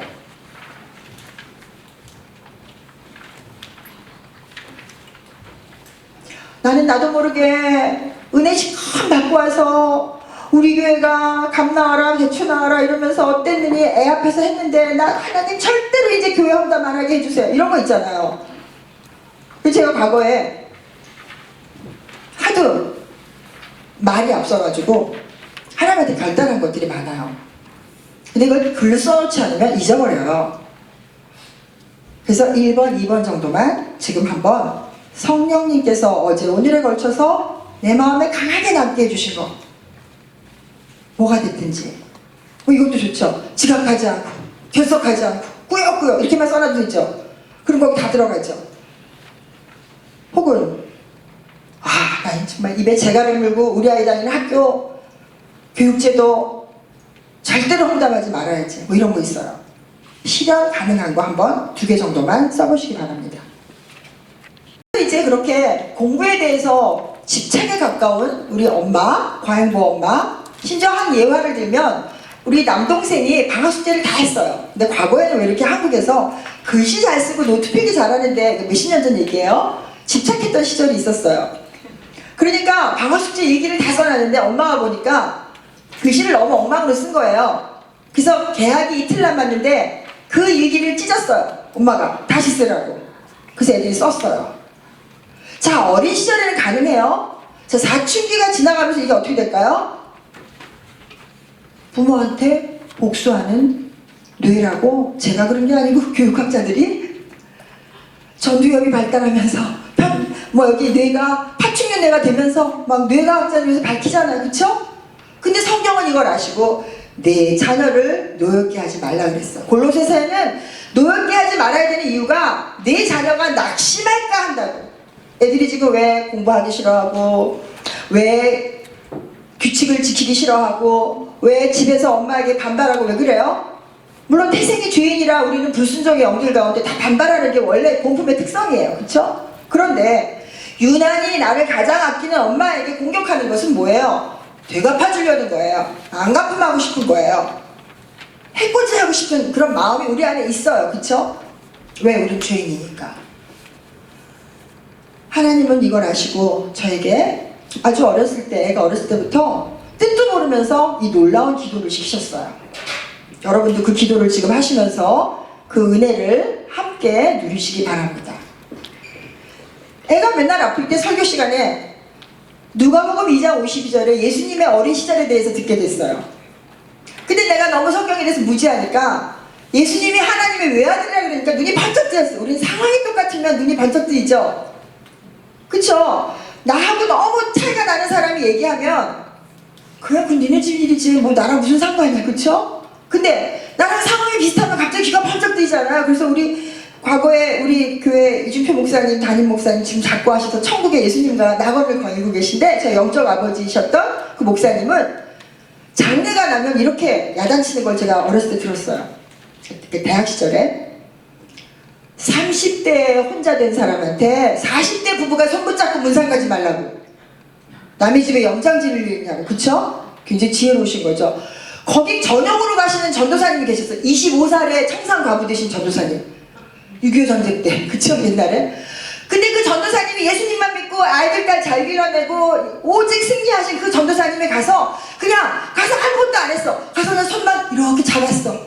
그럼 이 사람이 소망이 생기는 거예요. 그러니까 다시 말해서 저와 여러분의 축복된 어떤 세상이 얘기하는 전리품 같은 그런 성공담이 사람을 살리는 게 아니라 날 때부터 소경된 자처럼 내가 해결할 수 없는 그 문제, 극복할 수 없는 문제, 나에게 늘 두려움으로, 나에게 늘 흉악의 결박으로 당했던 그 문제가 예수님 때문에 그 문제가 있음에도 불구하고 계속해서 갈 수 있는 그 인생을 가고 있는 사람이 바로 사명자인 거죠. 아멘. 그래서 저와 여러분의 지금 해결할 수 없는 바로 그 문제는 하나님의 손에 붙잡히기만 하면 어떻게 돼요? 하나님이 사용하시고 그와 같은 문제를 가진 사람들에게 구원의 통로요, 그리스도의 편지요, 무사람이 읽고 쓰는 바요, 나처럼 우리 아버지가 돌아가셨는데 내가 살 수 있나 했더니 날 때부터 아버지 모르는 사람이 예수 너무 잘 믿어갖고 잘 살고 있어. 그러면 어때요? 어머, 나 그래도 우리 아버지가 내 얼굴도 알았네 이러면서 소망을 갖잖아. 그런 일이 말씀을 듣다가 일어나고 상황 가운데 일어나고 기도하다가 일어나는 그 은혜가 우리 자녀에게도 임하는 줄로 믿습니다. 아멘. 영어를 못해서 고민이라고요? 스페인어가 안 돼서 고민이라고요? 학교 다닐 때는, 초등학교 때는 대통령상 받고 무슨 상 받았는데 티네이저 되니까 지금 정신이 다 팔려갖고 지금 고민이라고요? 원래 인생은 그런 거예요. 따라 하시겠습니다. 원래 인생은 그런 거야. 투식 작져서 너도 그랬잖아. 시작. 너도 그랬잖아. 그 다음에 투식 작져서 나는 그때 네가 한 일을 알고 있어. 시작. 나는 너 중고등학교 때 그거 알아. 시작. 내가 너 중고등학교 때 그거 알아. 근데 어떻게 하셨어요? 예수님이 저와 여러분에게 세례를 주실 때, 세례라는 뜻이 뭐냐면 염색하다라는 뜻이에요.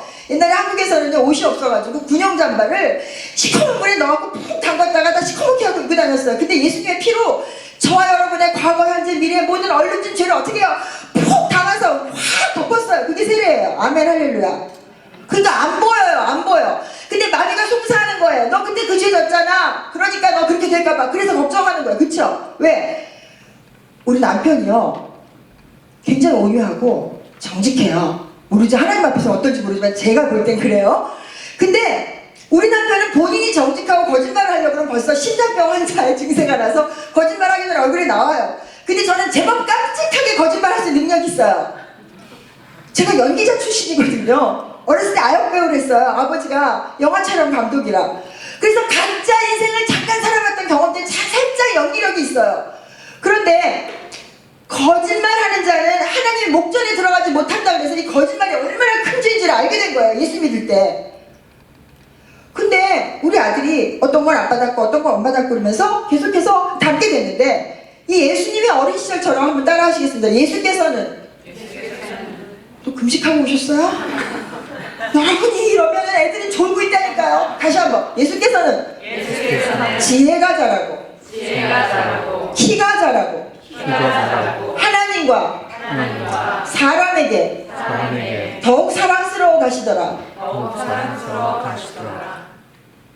근데 제가 이걸 보고 예수님이 하나님이 외아들이라 그러니까 나랑 똑같네. 어머, 하나님도 외아들이 있으셨어요? 예수님이 100% 사람이시고 100% 하나님이신 거에 대한 신학적인 견해를 하나도 모를 때, 다만 그 시절에 완전 초신자이기 때문에 우리 엄마 절에 다닐 때는 부처님 한 분만 믿으면 됐는데 여기는 왜 이렇게 사람이 많이 나와, 막 이런 수준이에요. 그럴 때 똑같네. 그러니까 하나님 자기 아들만 키워주지 마시고 내 아들도 키워주세요. 할렐루야. 우리 다 같이 한번 따라 하시겠습니다. 하나님 아버지, 자기 아들만 키우지 마시고 내 아들, 딸 이름 되겠습니다. 누구누구 시작.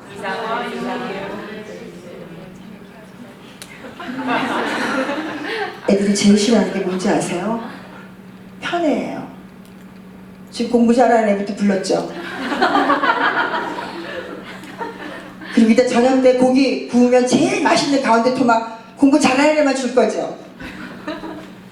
그게 하루 이틀 쌓이고 10년 20년 쌓이면 분노가 치밀어요.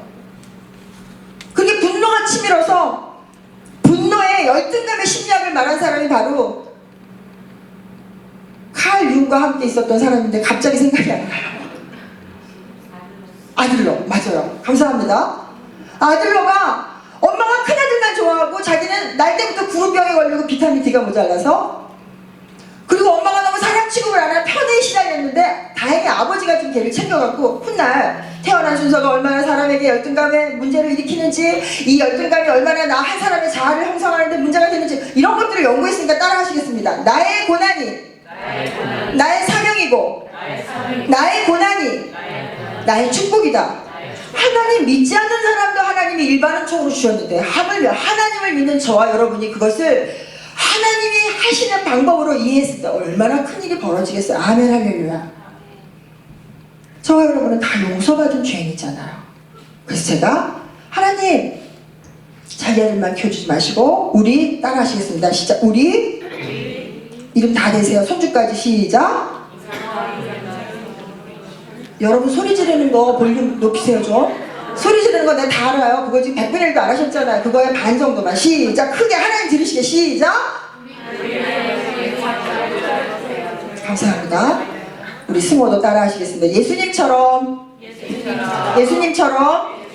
지혜가 자라고 키가 자라고 하나님과 사람에게 더욱 사랑스러워지도록 도와주세요. 예수님의 이름으로 기도합니다. 아멘. 뜻은 몰랐는데 지혜는 바로 정신적 영역의 성장이었어요. 100% 사람이셨던 예수님이 온전한 인격으로 지혜가 잘하셔서 12살 때 벌써 성전에 가서 랍비들과 말씀을 강론할 만큼 지혜가 잘하셨어요. 아멘. 누가 이렇게 키워주셨어요? 바울이 심고 아볼로가 물을 줘도 자라게 하시는 일은 하나님이셔요. 아멘. 또 육체적 영역의 성장을 이루셨어요. 예수님은 저와 여러분도 육체적 영역의 성장이 반드시 일어나고 있어요. 우리 자녀들도. 우리가 아무리 좋은 요리 솜씨에 밥을 잘 해먹여도 생명을 주시는 하나님이 생명을 주시지 않으면 지금 우리는 이 순간 바로 다음 1초 후에 우리는 천국에 가 있어야 돼요. 그렇죠?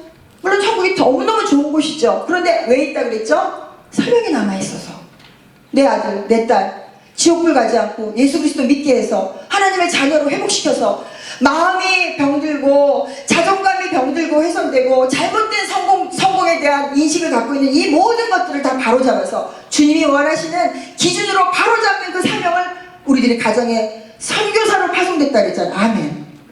아무리 뉴욕 수정교회 우리 스티브 황 목사님께서 너무너무 훌륭하신 거 다 알아요. 그렇지만 그 목사님께서 일주일에 168시간 중에 우리에게 영향을 끼칠 수 있는 시간 부모인 우리보다 많을 수가 없어요.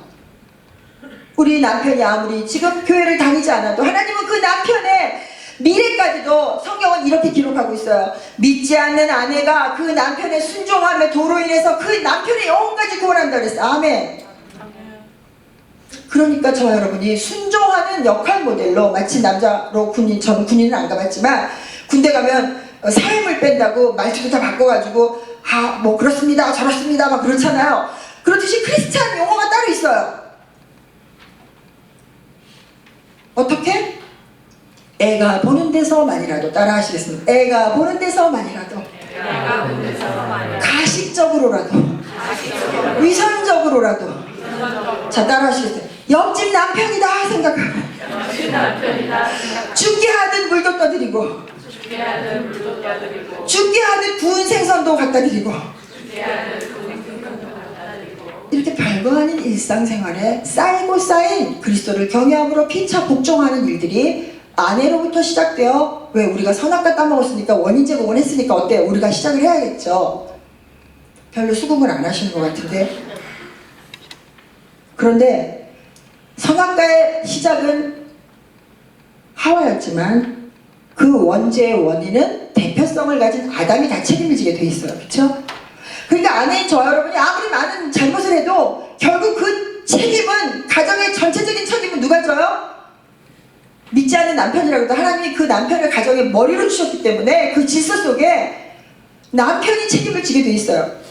예를 들어서 우리 하나교회 또 우리 뉴욕 수정교회 수많은 교회들이 있어요. 아무리 유능하신 성도님이 계셔도 하나님이 어때? 대표성의 원리로 질서의 하나님이 어떻게 하세요? 머리이신 그리스도께 붙어있는 몸으로서 양을 먹이는 역할을 주신 거잖아요. 그쵸? 목사님도 다 죄인이고 사모님도 죄인이고 다 죄인이잖아요. 근데 죄인임에도 불구하고 하나님께서 그렇게 우리를 그리스도께 인도하기 위한 역할을 주시는데 그 모델로 오신 분이 누구세요? 예수님이시잖아. 그래서 지혜가 자라고 키가 자라고 하나님께 사랑스러운 게 뭔가 했더니 하나님은 누구를 좋아하세요? 영적으로 날 때부터 죽은 우리들이 예수 그리스도를 믿음으로 말미암아 하나님과 원수된 신분에서 신분이 완전히 바뀌는 그걸 가장 기다리시잖아요. 하나님의 소원을 확실히 아셔야 돼요.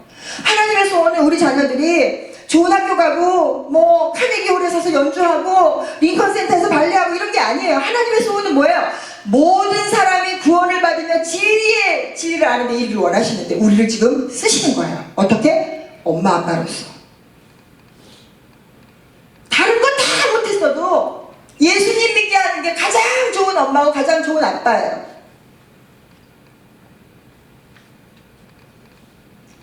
예수 그리스도를 믿지 않는다면 바울이 얼마나 탄식했어요. 자기가 한 게 다 헛짓이라고. 그쵸? 여기서 여러분이 맨하탄에 빌딩 사고 렌트비를 얼마씩 받고 아무리 떵떵거리고 살아도 예수님을 믿지 않으면 죄송합니다. 예수님을 믿지 않으면 영원한 불못에 영원히 타연불 속에서 이제는 다시 기회가 없는 사람에게 한 한 번 나신 것이, 한 번 태어난 것이 정하신 뜻이요 모든 사람이 죽을 수밖에 없는데 그 죽음, 육체적인 죽음을 통과하기 전에 마지막 기회라는 거죠. 아멘. 그걸 알게 됐어요. 그걸 알고 가면 나머지는 너희는 먼저 그의 나라와 그의 의를 구하라 그리하면 그 모든 것을 더해주시는 약속의 말씀대로 자녀 문제, 부부 문제, 물질 문제, 건강 문제, 외로움의 문제, 내가 해결할 수 없는 관계의 문제, 모든 문제들을 하나님이 하나님의 때에 필요한 만큼 우리에게 교만해지지 않도록 은혜를 주시는 것을 체험하게 됩니다. 아멘. 뿐만 아니라 하나님께서는 사람에게 사랑스러운 것도 간구하지 않으셨어요.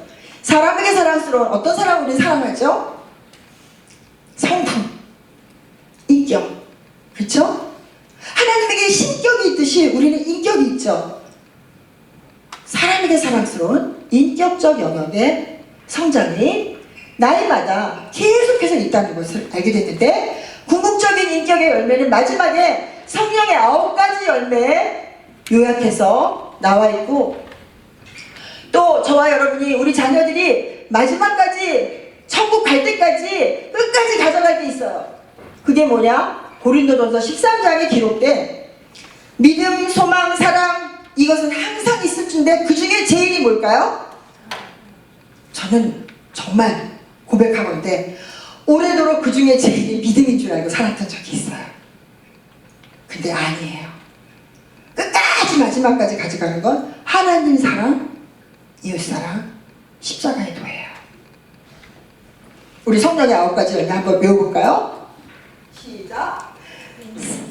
사랑과 희락과 화평과, 여기 성령 암송 아무도 안 하시죠? 영어로 해야 되나요? love 이러고 나와야 돼요. 다시 한번 한국말로 하겠습니다. 시작. 사랑과 희락과 화평과 오래 참음과 자비와 양선과 충성과 온유와 절제. 이것이 저와 여러분이 주렁주렁 예수님의 인격이 돼서 그리스도의 편지로 정치, 경제, 사회문화, 스포츠, 예술 각 분야에서 주신 은사대로 비교 불가 독특한 한 사람 한 사람에게만 주신 독특한 하나님이 주신 사명을 발견하도록 도와주는 게 부모인 저와 여러분이 있다는 삶 동안 할 수 있는 아주 작은 부분이라는 걸 알게 됐어요. 잠깐 예를 들면 이 뜻도 모르고 했던 이 기도가 하나님께서 얼마나 은혜를 주셨는지, 내가 이걸 어떻게 지켜야 될지 모를 때 하나님은 교회 목사님을 통해서 가정예배를 드리라고 하셨어요. 그래서 가정예배 어떻게 드리는지 몰라서 주보를 가져다가 제가 그래요. 저는 지속력은 좀 없는데요, 뭘 하라 그러면 금방 해. 그리고 4일 다 잊어버려. 그러니까 하나님이 수요일날 또 불러갖고 또 가르쳐 주셔. 그래서 최소한 수요예배 정도는 나오셔야지 여러분이 저와 같이 머리가 안 되는 사람들은 어떻게 해요? 계속 할 수 있어요. 근데 수요예배도 안 나오고 새벽기도도 안 나오면서 일주일에 한 번 예배 드리면서 어떻게 주의 뜻대로 살 수 있어요? 그건 천재 중에 천재겠죠? 그런 사람들은 어떻게 돼요? 나중에 너무 자기 능력이 뛰어나서 이단 교주가 돼. 내가 그리스도다. 그런 사람 너무 많아요 지금. 특히 지금 좀 사이드로 나가지만 한국의 이단들이 너무너무 똑똑하게 미국 뉴욕 여기 미국 전역에 젊은이들을 막 지금 속이고 있어요. 미혹하고 있어요. 뭘로? 그들은 성령의 9가지 열매 중에서 친절함으로. 너무 친절해. 너무 희생해. 우리 그리스도인들은 진짜인데 너무 자기 문제 주님도 못 바라보고 내 문제만 바라보다가, 저는 한국교회에 80년대 들어왔는데 와서 보니까 이상한 현상을 알게 됐어요. 맨 처음에 왔더니 막 나라와 민족을 위해서 막 기도하더라고요. 그래서 제가 이 사람들은 이렇게 애국자가 많은가 그랬어요. 근데 불과 한 5년 6년 지나니까 갑자기 막 상담이 들어오고 내적 주의가 들어서 다 내 상처가 어떻고 트라우마가 어떻고 쓴뿌리가 어떻고 맨날 상담 받으러 다녀. 그들이 받으러 다니는 사람들이 다 상담을 공부하러 다녀. 그래서 갑자기 상담 공부하는데 갔더니 이상한 사람, 죄송합니다, 내가 볼 때 이상한 사람들은 나를 포함해서 많이 모여 있었어요. 그런데 문제는 마귀가 승리했어요. 우리의 쓴뿌리에 대해서 아까 리거렌 목사님이 지적한 대로 충격적인 경험, 트라우마나 비현실적인 기대나 혹은 너무 지나치게 엄격했던 가정생활, 그 희생자가 대표적으로 미국에서 굉장히 유행했던 우리 소아과 의사 있었죠. 스포크 박사. 스포크 박사 육아전서가 바로 이 엄격했던 가정생활 때문에 잘못 발견된 육아서적이에요. 그래서 미국 신문에 났었어요. 박사님이 기르려는 대로 다 이렇게 이런데 미국 애들이 왜 이렇게 됐어요? 그랬더니 1998년인가 그때 한국 신문에 났어요. 그랬더니 노 학자가 정말 죄송합니다. 나는 너무 엄격한 과정에서 자라가지고 내가 나중에 어른이 돼서 공부를 잘해가지고 이런 것들은 되물려주지 않기 위해서 내가 허용하게 그렇게 했는데 정말 잘못됐습니다. 이러는 거예요. 그럼 사과한 건 정말 존경할 만하지만 그럼 그동안 그거 보고 기른 사람은 어떡하란 말이에요? 가서 물러요? 뭐예요? 내 경험을 가지고 성경에 기록된 말씀보다 앞설 때 일어나는 부작용이에요. 저와 여러분은 이러한 어리석음을 저지르지 않기를 우리 이 시간 함께 기도합니다. 그래서 가정의 질서를 지키고 이걸로 기도하다 보니까 어떤 은혜가 일어나느냐? 예를 들어서 이런 거예요. 육체적 영역에서는 병원에서는 얘가 퇴원해서 온전히 못 나간다 그랬던 애 1.8kg였던 애가 15년 기도했더니 무슨 일이 벌어졌어요? 1.8kg였던 애가 파운드인데 제가 단어를 아직 공부를 못했어요. 죄송합니다. 그랬는데 30cm밖에 안 됐던 애가 이제 이 아이가 14살, 15살이니까 하나님이 184cm로 자라게 하시고 그 다음에 군대 갈 때 보니까 187cm로 자라게 했어요. 이거 내가 그렇게 키울 수 없잖아요. 그쵸? 그러면 하나님이 키만 그렇게 키우실까요? 아니에요. 가정예배 드리라 그래서 제가 가정예배 드리면 말하죠. 성경 읽지요. 그리고 기도할 때 듣지요. 그 다음에 큐티하면서 쓰지요. 말하기, 읽기, 듣기, 쓰기를 성경으로 하면서 말씀 방송을 하다 보니까 너무너무 어려운 모든 언어 영역의 문제들을 언어를 창조하신 하나님이 우리 자녀에게 직접 은혜를 주시는 걸 발견합니다. 아멘. 하나님께서는 이제 저와 여러분을 초청하십니다. 그동안 우리 자녀들을 노엽게 했던 부모의 거짓말, 위선됨, 말한 것과 또 행동이 거듭해서 일치하지 않는 것. 애들 보고는 스마트폰 그만하라 그러면서 나는 스마트폰을 끌어안고 살았던 이런 문제들. 또 엄마가 오늘은 이렇게 말하고 내일은 저렇게 말하고 그때 달라요. 심리학자 엠 마이어라는 사람이 이런 실험을 했어요. 쥐를 가지고 삼각형 문에 들어오면은 벌을 주고 사각형 문에 들어오면 상을 줬어요. 그래갖고 사각형 문에 들어온 애들은 다 먹이를 주고 따뜻한 담요를 느끼게 해주고 푸근함을 느끼게 해줬어요. 그때 쥐들이 학습이 돼갖고 다 어느 문으로 들어가냐면은 상을 주는 문으로 들어갔어요. 자, 완벽하게 모든 쥐가 상으로 주는 문으로 편안히 들어간 시험, 이제 그 시점이 끝나자 이 엠마이어가 바꿨어요.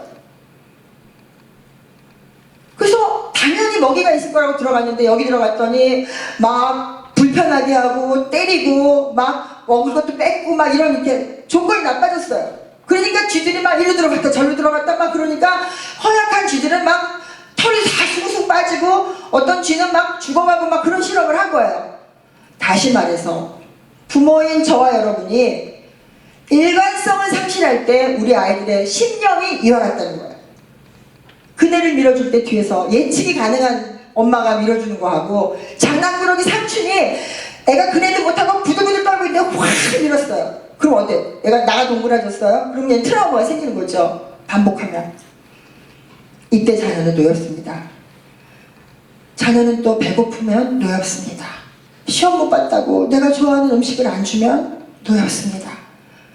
또 자녀는 결정적으로 부부싸움하면 노엽습니다. 최고로 좋은 엄마 아빠는 자녀 앞에서 싸우지 않는 엄마 아빠예요. 그런데 이 노여운 상황이 연령대별로 다르다 그랬죠. 어린 자녀는 엄마가 안 보이면 노여운데 이제 10살만 돼도 엄마가 자주 보이면 노엽습니다. 또 대학을 들어가면 엄마가 카톡만 보내도 노여워요. 결혼할 때는 엄마가 전화만 떠도 노여워서 안 받아. 그쵸? 이렇게 저와 여러분에게 주신 수많은 좋은 관계의 시간들을 우리가 헛되이 자녀를 노엽게 할 때 우리는 그런 아픈 쓴 열매를 맛볼 수밖에 없죠. 이러한 과정에서 하나님이 저희 가정에 주신 마지막 은혜를 설명하고 마치려고 합니다. 마음밭에 있는 죄악된 것들을 열등감과 분노와 두려움을 아무리 뽑아내려고 해도 그것은 역부족이었어요. 그리고 아무리 눈에 보이는 남편에게 순종하려고 해도 내심으로 진심으로 하지 않았기 때문에 남편도 다 알고 있는 눈치였어요. 이제 40이 넘어서 사모님이 된 후에 진짜 순종하려고 그러다가 제가 순교할 뻔했어요. 얼마나 힘든지. 알고 봤더니 하나님은 전지전능한 스펙 좋은 아이를 찾는 게 아니라 순종하는 한 사람을 찾기 때문에 군대에 우리가 훈련 조교처럼 아빠가 말하면 엄마가 오케이 예스 그러고 엄마가 말하면 아빠가 그래? 그러고 이렇게 들어주고 아무리 말이 안 돼도 어때요? 자, 따라 하시겠습니다. 우리들의 남편도 얼마든지 실수할 자유가 있다. 자, 그들이 실수할까봐 우리가 못하게 하는 거잖아요. 그들이 오른쪽으로 돌아가면 길이 잘못되는 거 아니까 부득불 옆에 앉아갖고 글로 가면 안 된다고 부부싸움 한 거잖아요. 그쵸? 자, 길을 돌게 하셔야 돼. 따라 하시겠습니다. 남편이 길을 잘못 찾아도 그가 도움을 요청하기 전에는 절대로 가르쳐주지 말자. 그래야 이 남편이 길을 잘 찾아갈 수 있어요. 능력이 생겨요. 이게 바로 인파워링 러브예요. 능력을 부여하는 사랑. 정신적 영역에서 또 이 키의 영역은요, 육신에 보이는 몸뿐이 아니에요. 순결을 가르치고 식습관을 가르치고, 그렇죠? 술, 담배, 마약을 그게 몸에 해로운 거니까 하지 않도록 분별력을 가르치고, 일찍 재우고 일찍 일어나고 다 왜 그래요? 이 몸이 주님이 거하는 성전이기 때문에 이 몸으로 짓는 죄에 대해서 이 아이가 어려서부터 깨끗한 것들을 경험하면 들어오는데 가지 말라 그래도 가라 그래도 안 가요. 그쵸? 깨끗한 게 좋은 걸 아니까. 그런데 어렸을 때 스킨십이 부족하고 엄마 아빠가 맨날 싸우고 교회에서는 막 은혜 받았어요 목사님 사모님 막 그래놓고 자기들끼리 나가서 뒤에서 뒷담화하고 막 이러면 어때요? 애들이 때가 되면 떠나요. 어디를? 교회를. 그러면 이 애들은 어떻게 돼요?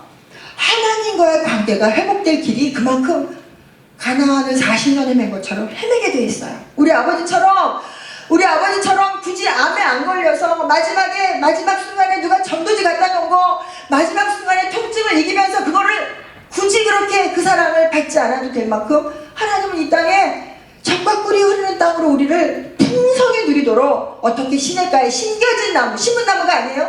내가 심은 게 아니에요. 심겨진 나무가 시절을 쫓아 보통 나무들은 한 철밖에 열매를 못 맺어요. 근데 하나님이 심겨진 나무, 하나님에 의해서 심겨진 나무는 어때요? 철을 따라 과실을 풍성하게 맺어요. 할렐루야. 이게 예비되어 있어요. 어떻게 할 때?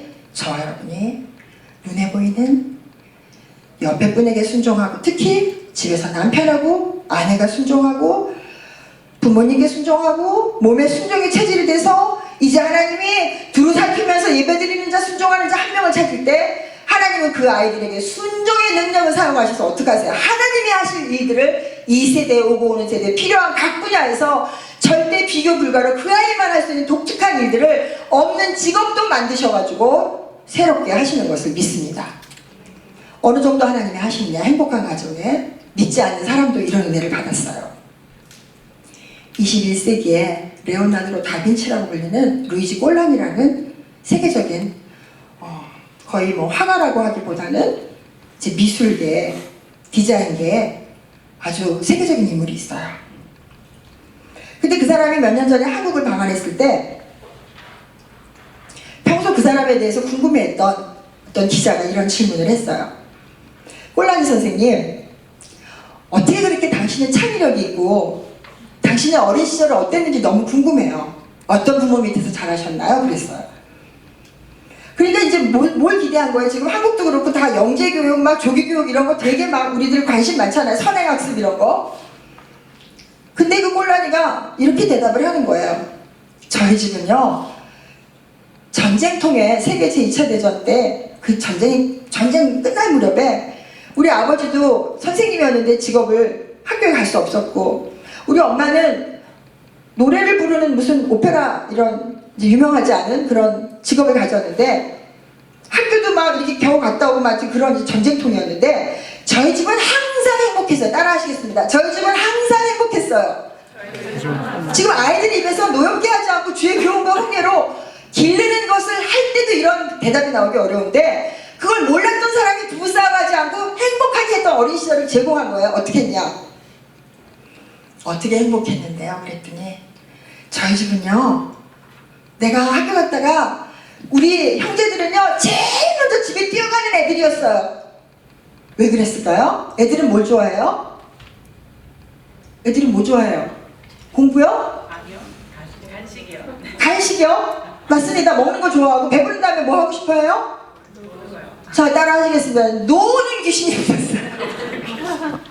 귀신이라고 그러면 안 되죠. 이게 지금 과거의 세계관이 이게 나온 거예요. 죄송합니다, 하나님. 여러분 죄송합니다. 노는 걸 좋아한단 말이에요. 그래서 모든 걸 놀이로 배우도록 되어 있는 걸 그 부모가 알고 있었어요. 저희 형제들은요, 제일 먼저 집으로 뛰어가는 애들이었어요. 왜요? 집에 가면 너무 재밌어요. 아빠도 지금 직업을 잃었죠. 근데 우리 집에 가면요, 우리 엄마가요, 항상 전쟁통이었지만 뒷꽃 하나라도 꽂아서 식탁에 꽂아놨어요. 뭐예요? 엄마의 일관성 있는 안정적인 태도예요. 엄마는 싸우지 않았어요. 아빠가 돈만 벌어온다고 싸우지 않은 거예요. 그쵸? 엄마는 콧노래를 부르면서 우리에게 먹을 것이 부족했지만 항상 뭐가 먹을 걸 만들어줬어요. 제가 그래서 책에다 부엌에서 밥하다가 순교한 게 정말 이건 하나님 주신 은혜라는 걸 나중에 알죠. 그 다음에요. 그랬더니 우리 집은요, 아빠가 마룻바닥에 분필로 막 글씨를 써서 그림을 그리면요, 다 같이 그리고 놀다가 다 걸레를 지우고 그런 게 놀이였어요. 그게 그 사람의 어린 시절이에요. 여러분의 자녀의 어린 시절을 이 아이들이 20년 후, 30년 후, 50년 후, 70년 후 이제 한 분야에서 어떤 일가를 이룬 후에 사람들에게 인터뷰할 때 그들이 뭐라고 이야기할지 우리는 오늘 책임을 지고 있습니다. 다행히 저희 집에는 낙천적인 제 남편이 제 아들과 다 용서했고요. 제가 용서받은 것처럼 다른 사람도 용서했는데 무슨 죄인이에요? 그러면 또 그 다음날 내 원수가 집 밖에 있는 것이 아니라 집안에 있는 이라 막 그럼 싸르시다가 제가 놀래가지고 제 원수가 어떻게 집안에 있어요? 남편이 심장병 환자인 우리 남편이 너무 심장이 잘 뛰어서 하나님의 은혜로 배가 고픈데 내가 그분이 밥 달라 그러면 원수 같은 거예요. 왜? 대기업 다닐 돈 잘 벌 때는 내가 밥 해줘도 시간이 없어서 못 드셨는데 이분이 개척교회 목사님 하니까 시간이 많은 거예요. 성도는 없고. 제 아들이 미스가를 태어나서 뇌성마비 진단받고 7시간 동안 잃어버리고 사고가 나서 뼈가 보이도록 허벅지가 다 상처가 났어. 그럴 때마다 울고불고 살려달라고 그랬던 그 아들을 하나님께서 키가 자라게 해주셔서 너무 건강하게 해주시니 얘가 배가 고파서 밥을 달라고 그랬는데 학교를 그만둔 내가 밥을 달라고 그러니까 화가 나는 거예요. 저는 그날 쌀을 씻다가 부엌에 주저앉아서 통곡을 하고 옵니다. 우리 다 같이 한번 손들어 보겠습니다. 한번 손들어 보겠습니다. 그리고 눈을 감겠습니다. 하나님, 따라 하시겠습니다. 하나님, 용서해 주세요. 우리 아이가 시험 공부 잘할 때는 맛있는 거 해주고 싶었지만 성적이 나쁠 때는 먹고 있던 밥그릇도 뺏고 싶었어요. 우리 남편이 돈 잘 벌 때는 밥 먹을 시간이 없었지만 우리 남편이 직장을 잃었을 때는 그가 음식 씹는 소리도 듣기 싫었어요. 이 죄인을 용서해 주세요. 예수님의 사랑으로 밥하다가 순교하게 도와주세요. 예수님의 이름으로 기도합니다. 아멘. 여러분의 순교의 자리는 어디신지요? 여러분 자녀의 공부방인가요? 여러분 가정의 부엌인가요? 여러분의 손에 들고 있는 잔고가 비어가는 통장인가요? 어디가 순교의 자리인지 주님은 이 시간 저와 여러분을 날마다 일상 가운데로 초청하십니다. 예수님처럼 저와 여러분이 지혜와 키가 자라고 하나님과 사람에게 온전한 인격으로 성장하여 우리가 언제 천국에서도 만났을 때 사모님 그때 제가요 부엌에서 순교했잖아요. 사모님 그때요 제가 우리 아들이 공부 못하고 우리 딸이 속색였는데요 옆집 아이 다 생각하고 제가 승리했잖아요. 우리 함께 승리하여 예수님의 장성한 분량에 이르도록 예수님 안 믿는 애가 믿을 때까지 전도하는 선교사로 끝까지 사명을 감당할 줄로 믿습니다.